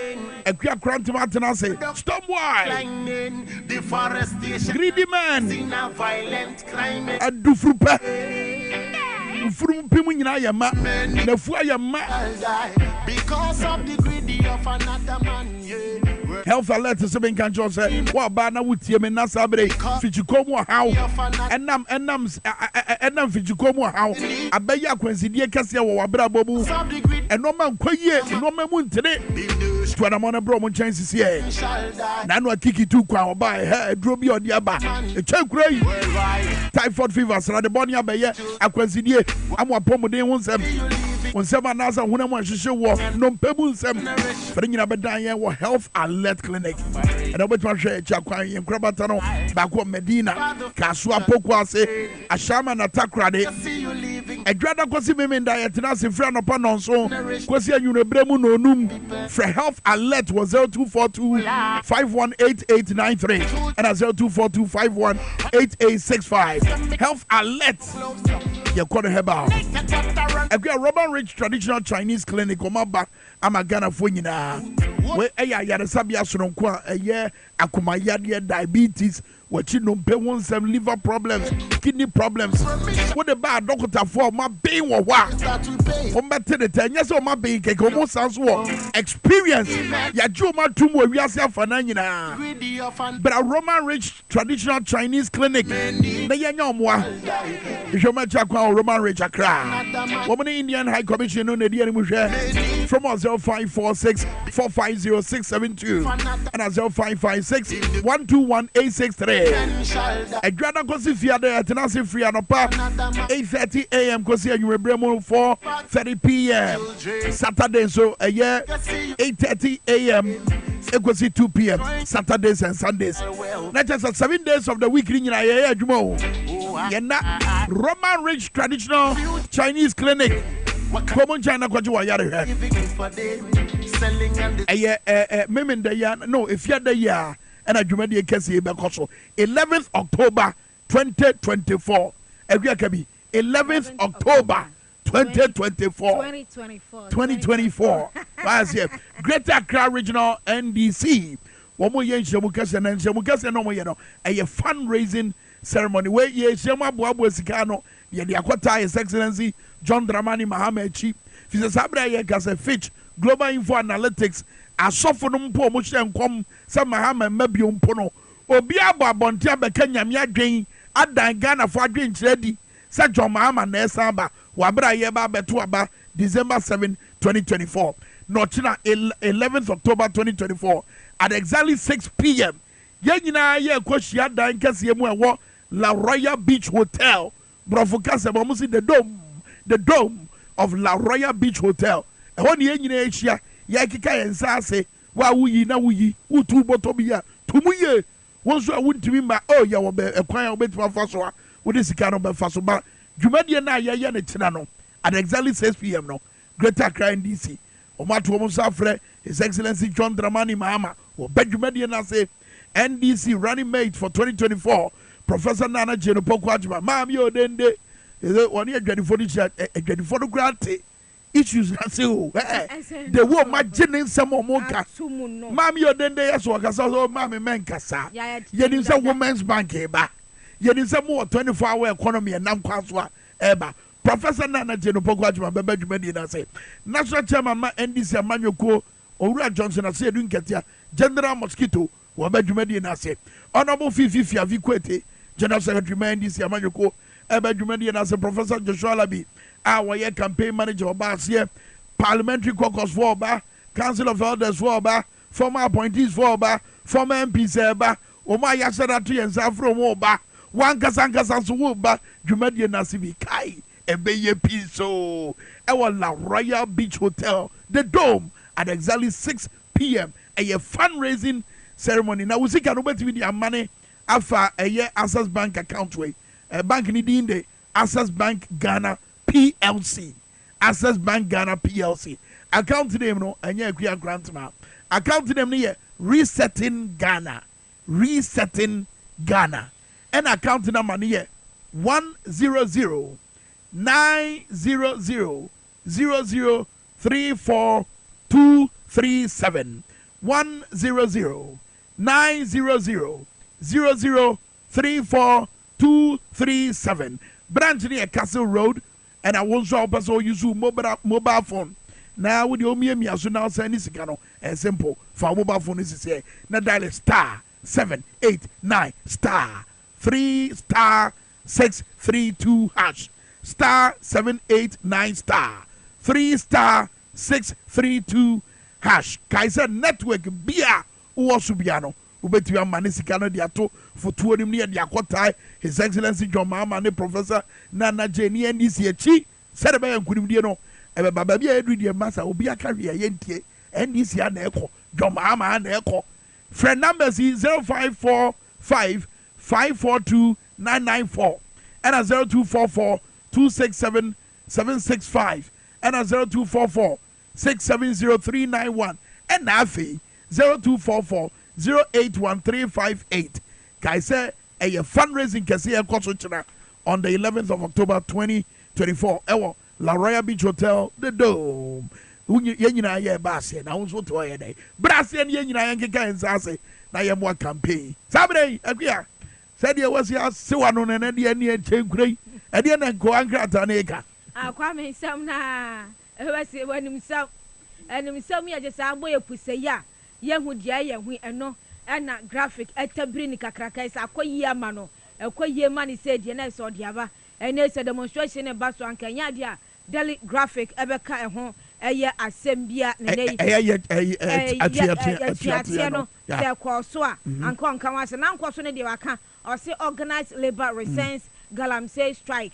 Now say and you know see government at it as a banis or at it. That's just a people there.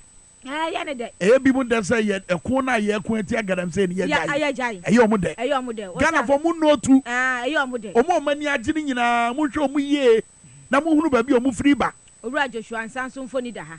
Nice or no, and then Dratches or no, or Yaku could druni, a Begina ho, a quadri or Begia no Becanye, and the chair Ghana for Mr. Kwame, and no pay my some pan say. Said the ayat is in the sun at Tiadia. Sassy can in the old piano, a jantum. No fire. A jantum. Near ya and shit. Not in Sionian move, because who could tell scan and I bet me a crane super, and on that shed ya. Sash in ya no, you know. Says again, is your saying, and I'll bet me that. Anyway, until I don't know somebody say, I want a year, Pipano and daily graphic, I did a buyer. Now I twas or write him a short, and so I didn't send me able to just say, young Kaya cheap. Nayanka said 2020 BBC so ekwo so na enko ye abatu mu nipa bi afemu ahwero mu nkwa yet committee e wo ho ana papa ye te so di mu akotempa o se ye modern se nipa ye mfom so no ye di omu ebegina court ye bo mu kwadu enu betimi aboa na afia mato no esa koye Ghana fo agi tesa Electoral Commission Ghana ni nipa ehwe abato isukura no enso atum se aba ne beto a bibia nsie sanse si atwi bi mu aso a anka beye esuade ama afro say yanko visa na afi na me short kasa da ye Kwame Ghana fo kan na ki ye kan na ko no so kabi afi de wa be kan se bra na so Kwame no 2 months bio. Okay, one and a quarter months to elections. Nice, I know some no, and to our cancer or see a share now 80 a year, you meant to 7 or no, and a Dr. Mahmoud Baumi answer is and draw, or Koshia, a year romance of one some, and then also Pepano, and the other to Gentino, young queerdom. Now, Kwame, your quote a year Ghanaian times more as a organized labor, the Mono and Muscle, and they are small scale strike, minus a strike. It's almost so by demonstration at China. At China, the most Munkonquay Modian. Munkonquay. Some woman Yamubedin to more sense as any account was an Amus de Bia, Modia Monsumon Conam Mudamo, Nayan Shawan. No, but hold on, small scale miners there.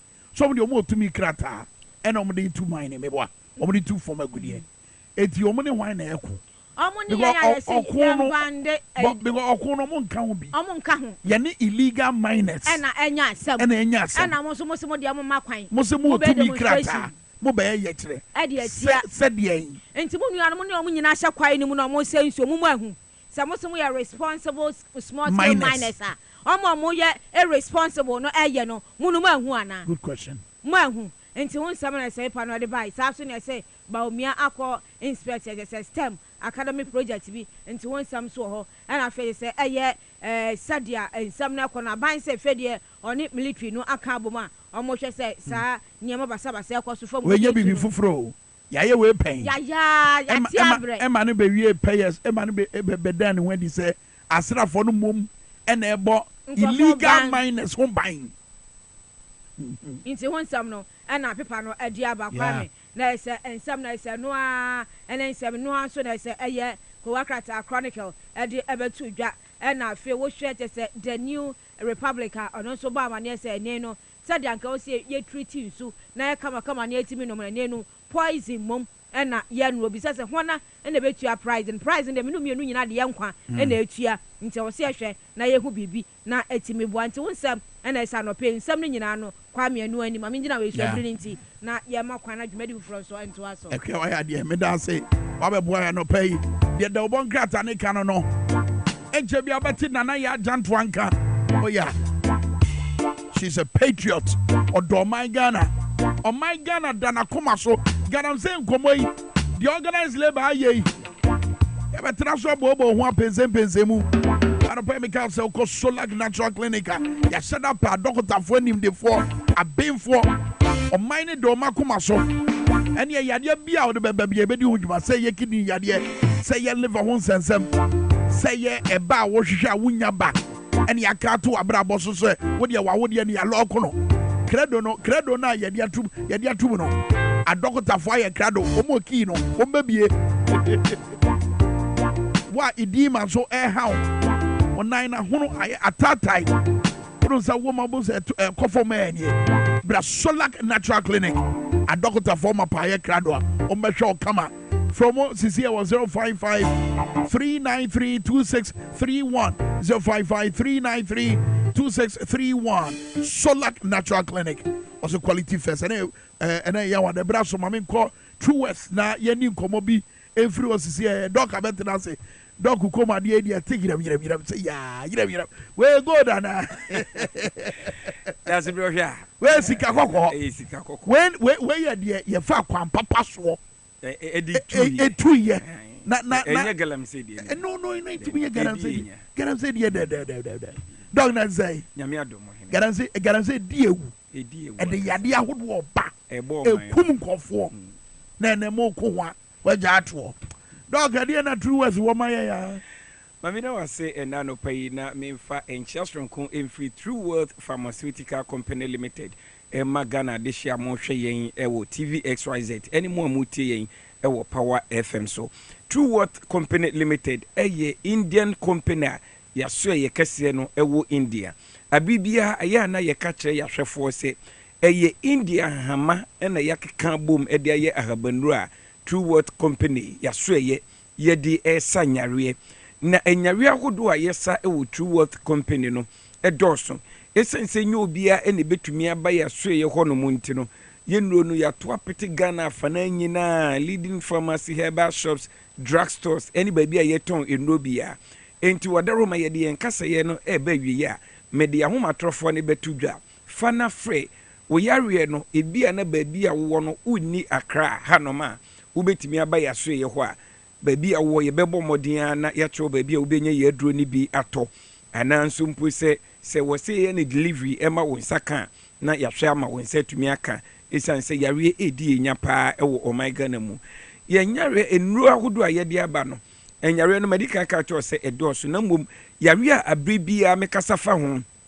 eye ye ni ye wo True Worth Vision Capsules True Worth Vision Capsules mama nipadua na akwa ni nyina ye nkane anyankopon de ma yen ye ni kosua se wani ni chimato bi ba ho a aya na wa beye burden e de ato society ne so woni obi anani afra edi nkomo a wo beka kire se senka nani be fra de enkobubugu foma enka wope esanse wani fra na wa ba bedan wo bi wani fra na arehwa kan enti bi pa achaw ebia na enedie wo de wani mienu ni nyina no ehunu ade na mum uncheki hunu se ohaw bi ewo ho wo papa bi wo ho no wo nua bi wo kunu bi anase wo busuani bi a wo ani yare a yenno sa manfo edi won adanse a eni tie ni ye netu anamo na pebi ma no na wono so entumi ene ne ho essence se na nifra na wo beye burden e wo family no mu a ebia na wo na wo koba ansa na mo nsa akoma no enso wo beja wo adwuma ato honom atra ne ho abribia essence wo behia wo mo anti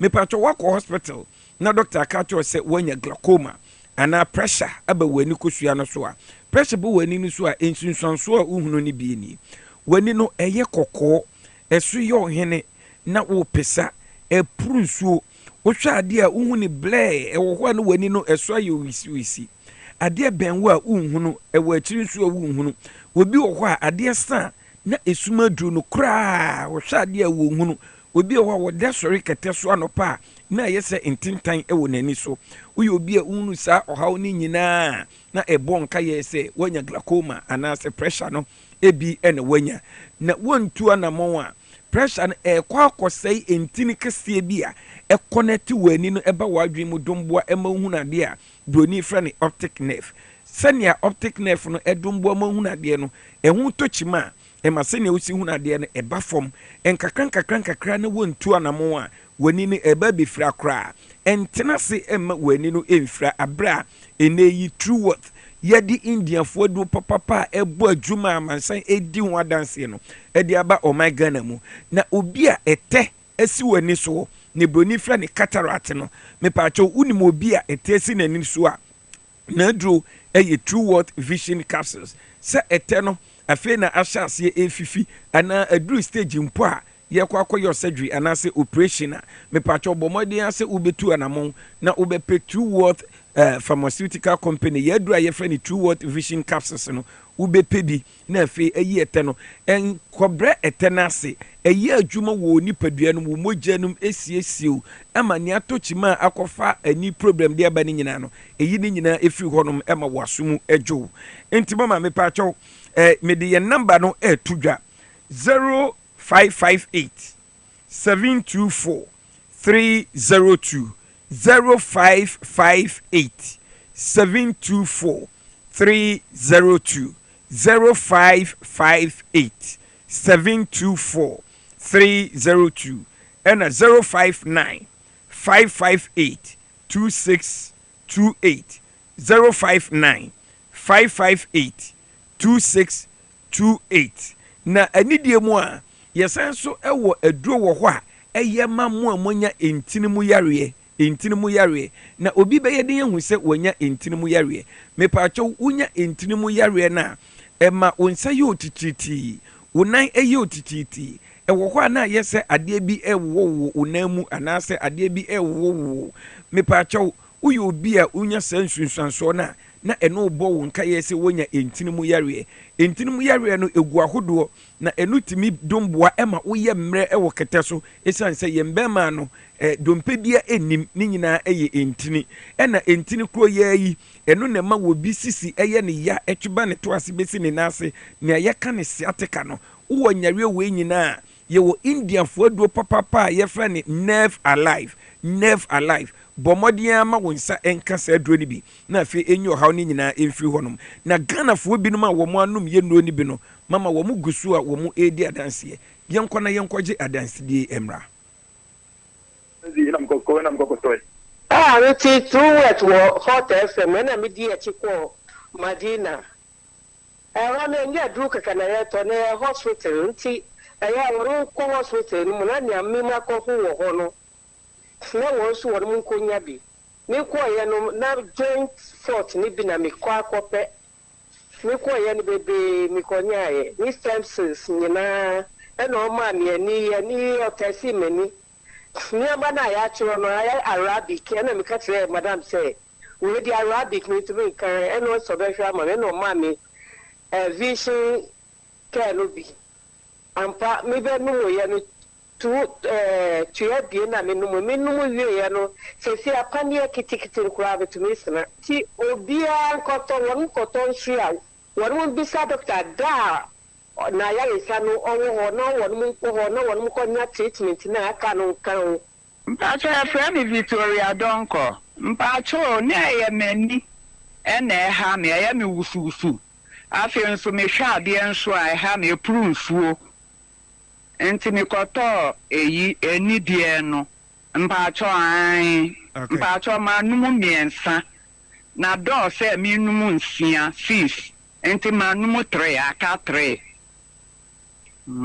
mpacho eye good pa mi numu ye no eye ma mi hu ade fine eye pa nye se eye boa eye ampa ma numu bi enti na me kan no so ma hu difference bebre ma hu difference first no a na ni so ye mi hu no eya mi wusu no sesi ajai na nke prune so ni nyina ajai me de fori me kasapi ebri konkono near a house there no correct because na Mrs. Muaya na shishime but me started say me fa aye ba kokra mpo no full you know na just adansidie ni bi no na adansidie no ye ka se ye fa adaje bebo yen we ye Ghana fo bi no ma wo mo anum true word fo ye nro no na wo mo edi ho adansie na esan ebrenti no mesra mo nyare ahodo no ebi na ye nya adaje ankyere mu uyo obi a waposo yo ya wo nnompemu yare a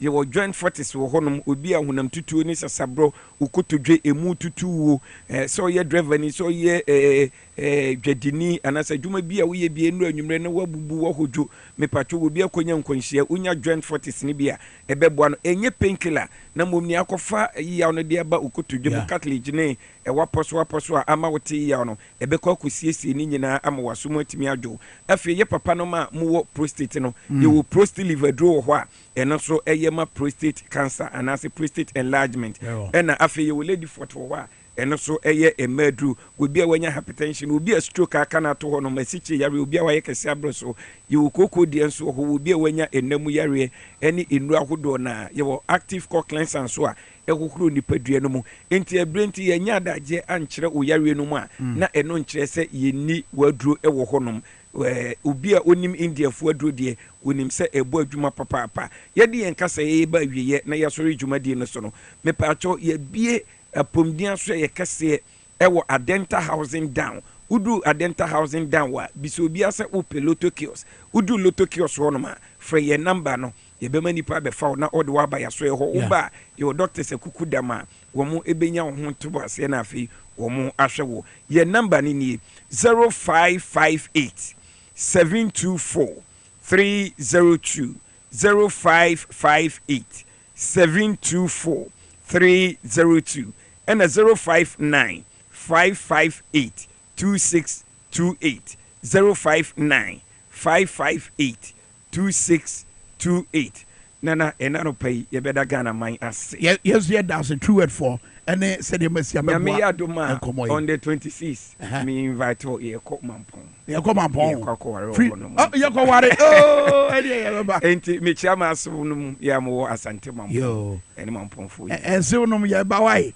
ye ba pa ye be fa ye yire ye be fa na ba mami wie sentence no ye be fa ye yire na ba edi na ba enkran me da say doc ye be chia abusia sabra ye kasa abato komisa ai na adwen se oba print ballot papers ne ne kaisa abato komisa ba bonten be ka se chima to na wa abato nwomani no wo ye nsiesie bi no wi a wo de abato nwoma no be ma political parties no ye print ballot papers ne sa chima to ni nsiesie na abato komisa se wa ye a wo de ho esunsu aso be ma amanyoku ahodo no won fa register ne ma amanyoku no but we are printing ballot papers today e go mo ye bedi wa bra ye tena se basabre ye ko antekeba na Spanish nro no ensenjire ne ye wo mamu ha no mama Spanish we bedi won komo na de ye peacock mfa no ho abode e friend peacock ni twi de sai we didi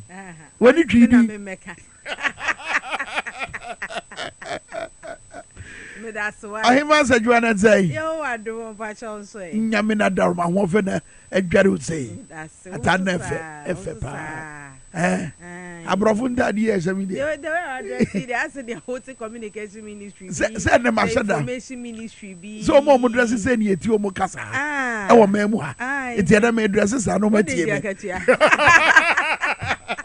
ade na ko so antek with that say antek about center yeton enro ye nnuro ton nro e de sayare ye nnuro nyina Food and Drugs Authority agya to mu se eye na esayare nsusu tu ase ene ye sign de boy ye ho ban ye duro bi ni Spanish garlic capsules eye garlic kroje an ya twan ne se bofra ba ene was Spanish ginkgo capsules ginkgo biloba leaf ene soya oil ene aka bom e de aya esayare etu ase ene was Spanish garlic mixture edru ahohoro ye system ni mu eyi sade bone eyi ensufin ene nioma eboaboa no woni pedua mu a etwetwe nyarewa ema yen na aboa nsusu asiesie se de be ya immune system no benya hoden ye nuro wo drugstore herbal centers ene pharmacy shops ye doctor de number massa bibia ni a wo de hia pa ye WhatsApp audio message no eno no utumi record kan mu asem na watie na watimi ama umuaya ebeboa wo nsusu apomuden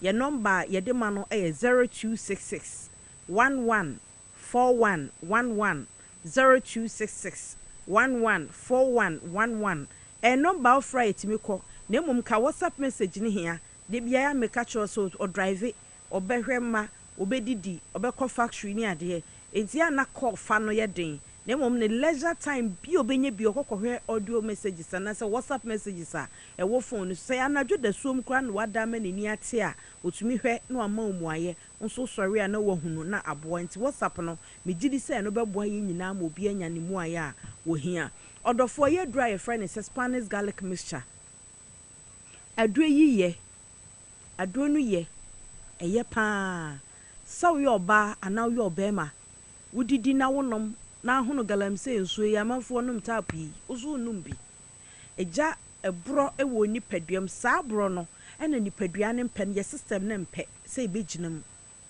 ena ye nuani ayedi anadwo da suom Ghana nko na anadwo tetefo bre wachibum obehono pikatin na wachi kosua de ahye panu mu aka ho no wabo anse no akwa akoda ye di na anadwo aduani dududu na atimu yam enu achi enne de abaye noodles no yase achinchefu ade aguso ene emu anwa ene spices omo nkwane so de omo spices na no katakata ne nama kese enam akese eguso anwa na ode akoda enti ebewie na ejasa de boni wo ni paduam ama wo sugar no e toroto wo system nim ye waduro ho unumu ana acheke sane mani nyina ye Spanish garlic mixture no eyi ya rade anobro ai beba oni paduam eboase de be ya sade boni ewo system ne benna ne nyina ebi be fa agya na mu na ebi afa won fifire mu na ebi nsusu afa wo dwonso mu na aba abonten so na system na ye free aduro ne friend is Spanish garlic mixture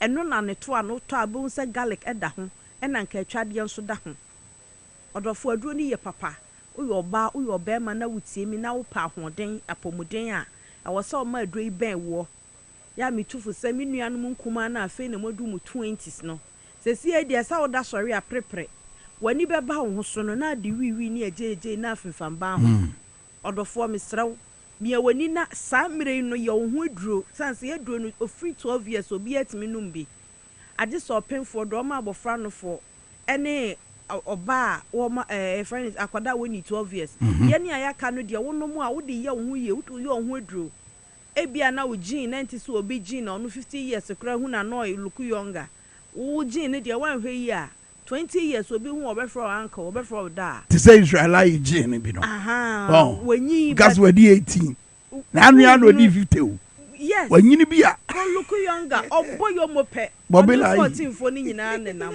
you see enti misre wa kotodre friend Spanish garlic mixture nenom ebeboa wo obi a wo nante kakra bi ana wabre ana se wakoma no bo a wote wo wasom wakoma na ebo na nka ni kwan se wote wo humpo no wote wo wasom se agegim gim etibisiza oh yes wow wakoma no bo a wote because se opompe moja na opompe a moja ne nko ebetimi ba se moja na thick emo yedu na etimi suso ba se emoja kwan na moja ne famu no nko enti okofa ahoden foforo obrese obepa ahoden obe pushi amanako eno sa ahoden no na mafa akoma na ebo a wo so wote e wo wasom enti odofo se wutie mi na wakoma bo na wote a koto adu friend Spanish garlic mixture garlic na ewom ni kita natural blood thinner ɛno na bɛma mogya no mu ayɛ ha na timi de afrisane saa tena no so na sesade bɔne ada wo ntini ni mu a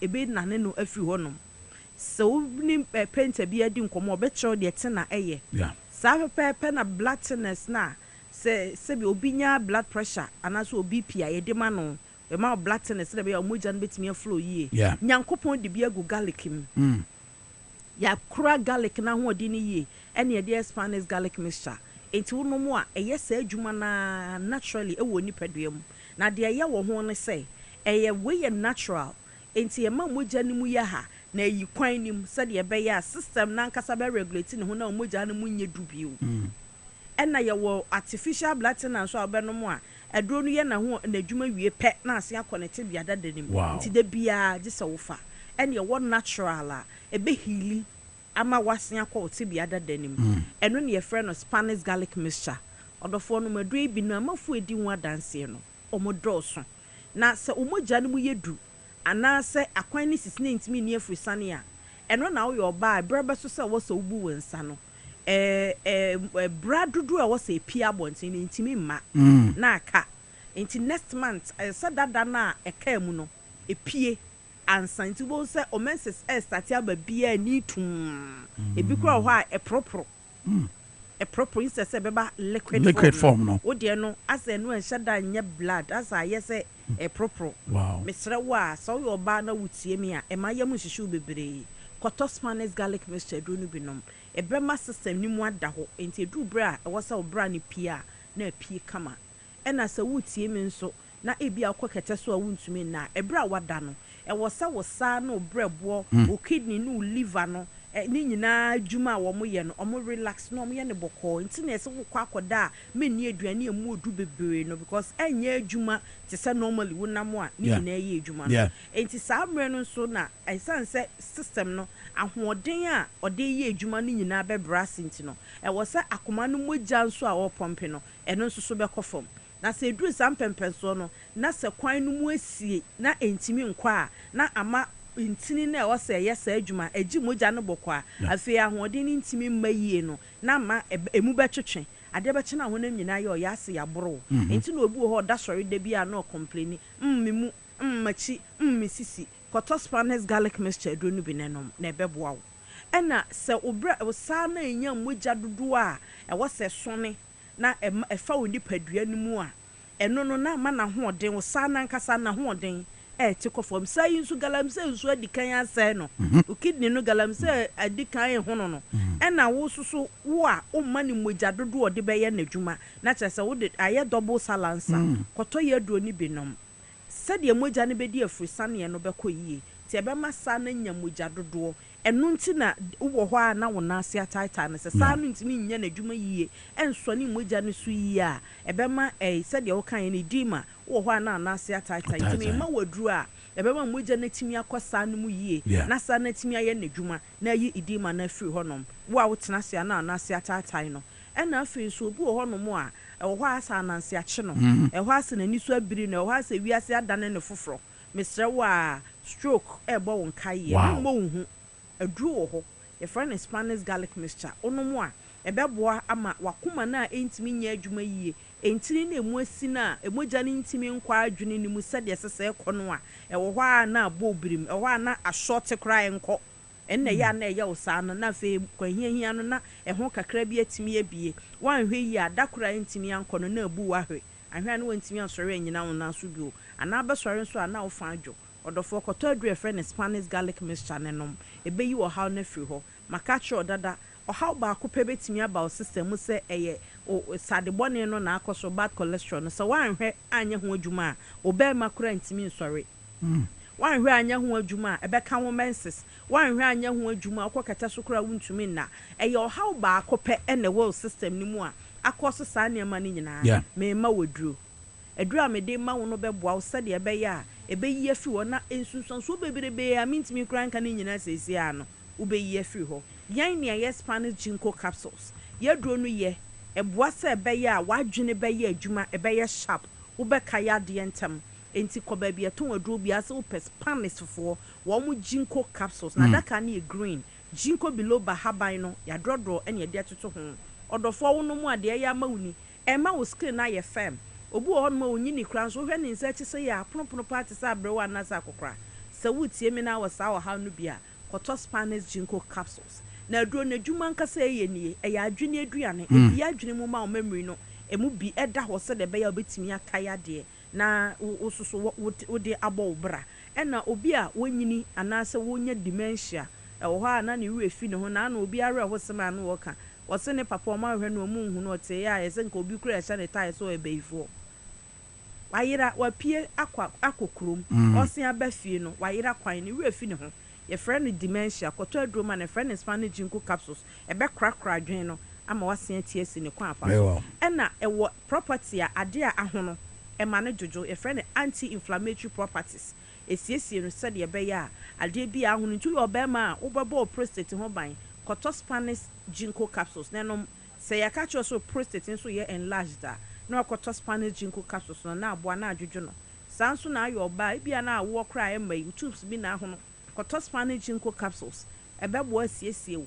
ɛbɛyɛ wo skin yie na se aboa wo cells na sɛ nya abnormal growth a na yɛ cancerous ama wakonya cancer no wɔ cancer nso a na slow down the growth sɛdeɛ ɛbɛyɛ ahoɔden ɛbɛgyina wo nipaduam ɔdɔfoɔ yare ya papa yare ya wokɔ ayɛ asabea na nhunu a yarefoɔ wɔn yɛ da mpa so ne adeɛ wɔn yɛ pa ɔmo to ase yes deɛ odi wɔ mmra wo sɛ wobɔ ho ban a ɛyɛ nti wo a wonyare ne no kɔtɔ yɛ aduro yi bi nenom na ɛbɛboa wo obi a yɛ ne ho aduro nti so yɛ ho aduro yɛfrɛ yɛ aduro no Spanish garlic mixture and Spanish Ginkgo capsules yɛsan wɔ Spanish garlic capsules a ɛna anwummerɛ yi yɛbɛsan adi ho nkɔmmɔ yɛ nɔmba no yɛ 0266 11 41 11 0266 11 41 11 frɛ ne yɛn kasa yɛ doctor ɛbɛma wo mmuaeɛ National Democratic Medase NDC yɛbɛsɛ ahyia bio ɔbaasa akyiwa Joe Mahama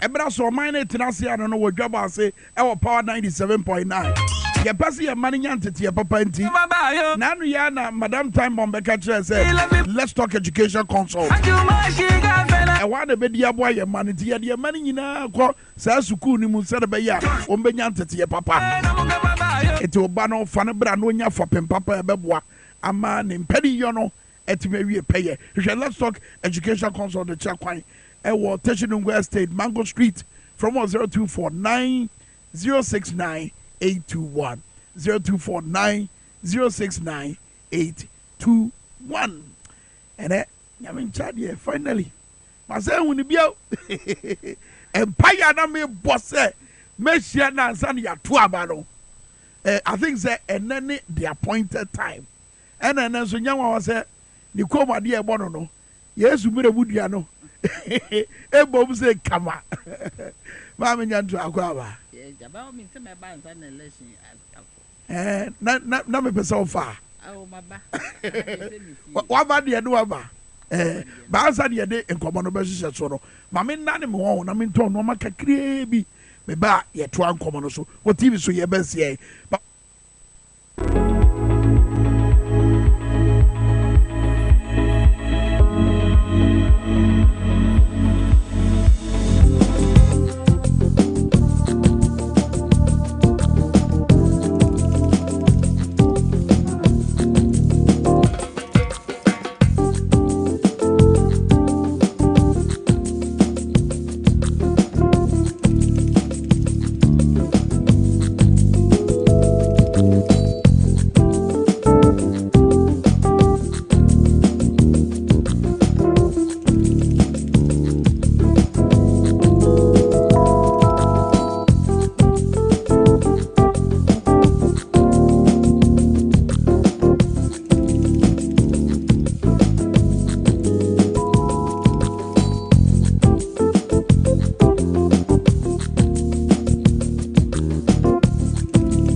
so body asema oka obesi so bio ma me ahwefo a ehwe ye ewo TV XYZ akwaba ye ne obenfo nana ya ajantoa ene edi nkomo policy analyst communications expert ye di nkomo dia fan sema ya asase aborobro so de di akotere pa wom eya abato onsense bi ye koto aba ballot printing e ba be koso a ene ye nya ntie say corrected version of the voters register no amanyoko den sankan otra ne be printing no afeba omo ba printing nso a edia bobo ba bonten ene kwan a ye fa so no amafo raise issues e dey found who say eagle eye for no den sembi abetu dwa making kan kakra iPack so nkan hwe no iPack nje mu bia nko so after the last one na call so yom ko tan ho ye din no nti we now aba no this one they should go and discuss it at iPack before a year ahead.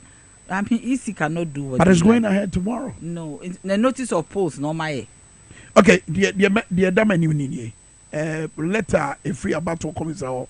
9th October, the General Secretary, National Democratic Congress, request for party agents for the printing of notice of poll. Yeah, notice of and ballot papers. Also, I bring you warm greetings from the Electoral Commission and trust that this letter finds you well. This comes to inform you that the Commission will commence printing of notice of polls and ballot papers for the 2024 general election from Friday, 11th October 2024 at the following printing houses. Entity Yewo C Print Limited, New Achimota, behind Peace FM. Yewo Arts Commercial, Odoko, behind Hansonic Hotel. Ghana Publishing. Who are these people? And only question your man will be sir. Are they a competitive bidding? No, but we should halt it for us to go into it. Media na me a problem with Anope Fan Chiama, a chief of staff, Honorable Julius Zebra. Na me fan Chiama, me uncle Abdul Latif Dan. Our MP for Ablikuma Central. Na me chia. Me am a flag bearer, Nana Fempoma Sapon Kumakoma, and His Excellency John Dramani Mahama. Namin Chia Ghana Pennyfunya and Ghana Funya. You see, the point is that we should ask questions. Yeah. Is it be bitter questions? Anamebwa. And clear. And is it be a Jitu Musa? Yeah. And one in the question be say Yano. Political parties say here woman so mudi and me ade ba kwa minya heartbreak was when NDC decided say ye audit in bill. I mean I was heartbroken. Because ye nyina ye jitu we nya ye call demonstration ni bi. Ye nyina ye kasa me say me gina mu kasa e bia me ko bia na me say ye audit. No audit me kwa me ye kwa no audit no vote. Then after me nkote e no kwa de me hu no press release him say yes see o man kan wansam say ye nya audit ni bio na rather ye be audit ye for anything the easy software yes. But me issue is that time I can forensic audit easy hope MPP hope what am I say Tuji mu normal relax they are going back if there was an insistence here be audit and come ntimi nya de o mai. But I see so okay no more who say esin bi anim. What did I mention? This one should not be allowed. See, be allow. Ama omunia doing business as usual. 2024 a election for Ghana. That's right. A election say ye be Ghana si ho. And your election say be a NDC never win election and na CPP and na there be a election na e be liberated. Me who as a second independence. Because be a NPP for the yakon. Omu de ye dretire kura oma rewind backwards. Wabra ye ko forward no. Oma rewind ye ko echi. Omu de ye ko enchi. Wow. Ye ko kura. O de meche nti no me believe say say ye nyina ye to aba ya bato no ye wo Ghana on our mind. Because Ghana no ye kura ye wani o. Ebi yentimi nkọ ba bia se me ukọ bankum ukọ nifa ukọ anafo ukọ hia yenka wo mokasa Ghana yentimi anyire ehu ansua French emse na na ado no nkọ aneka French nti ya na ofili se bibi ba on de obenya ba bia akọ because ye ya hwere de no adu France hwere de no adu yesu yente kasa no nti se bibi ba hemfa na ebekọ yenya ba bia anye den enko nti no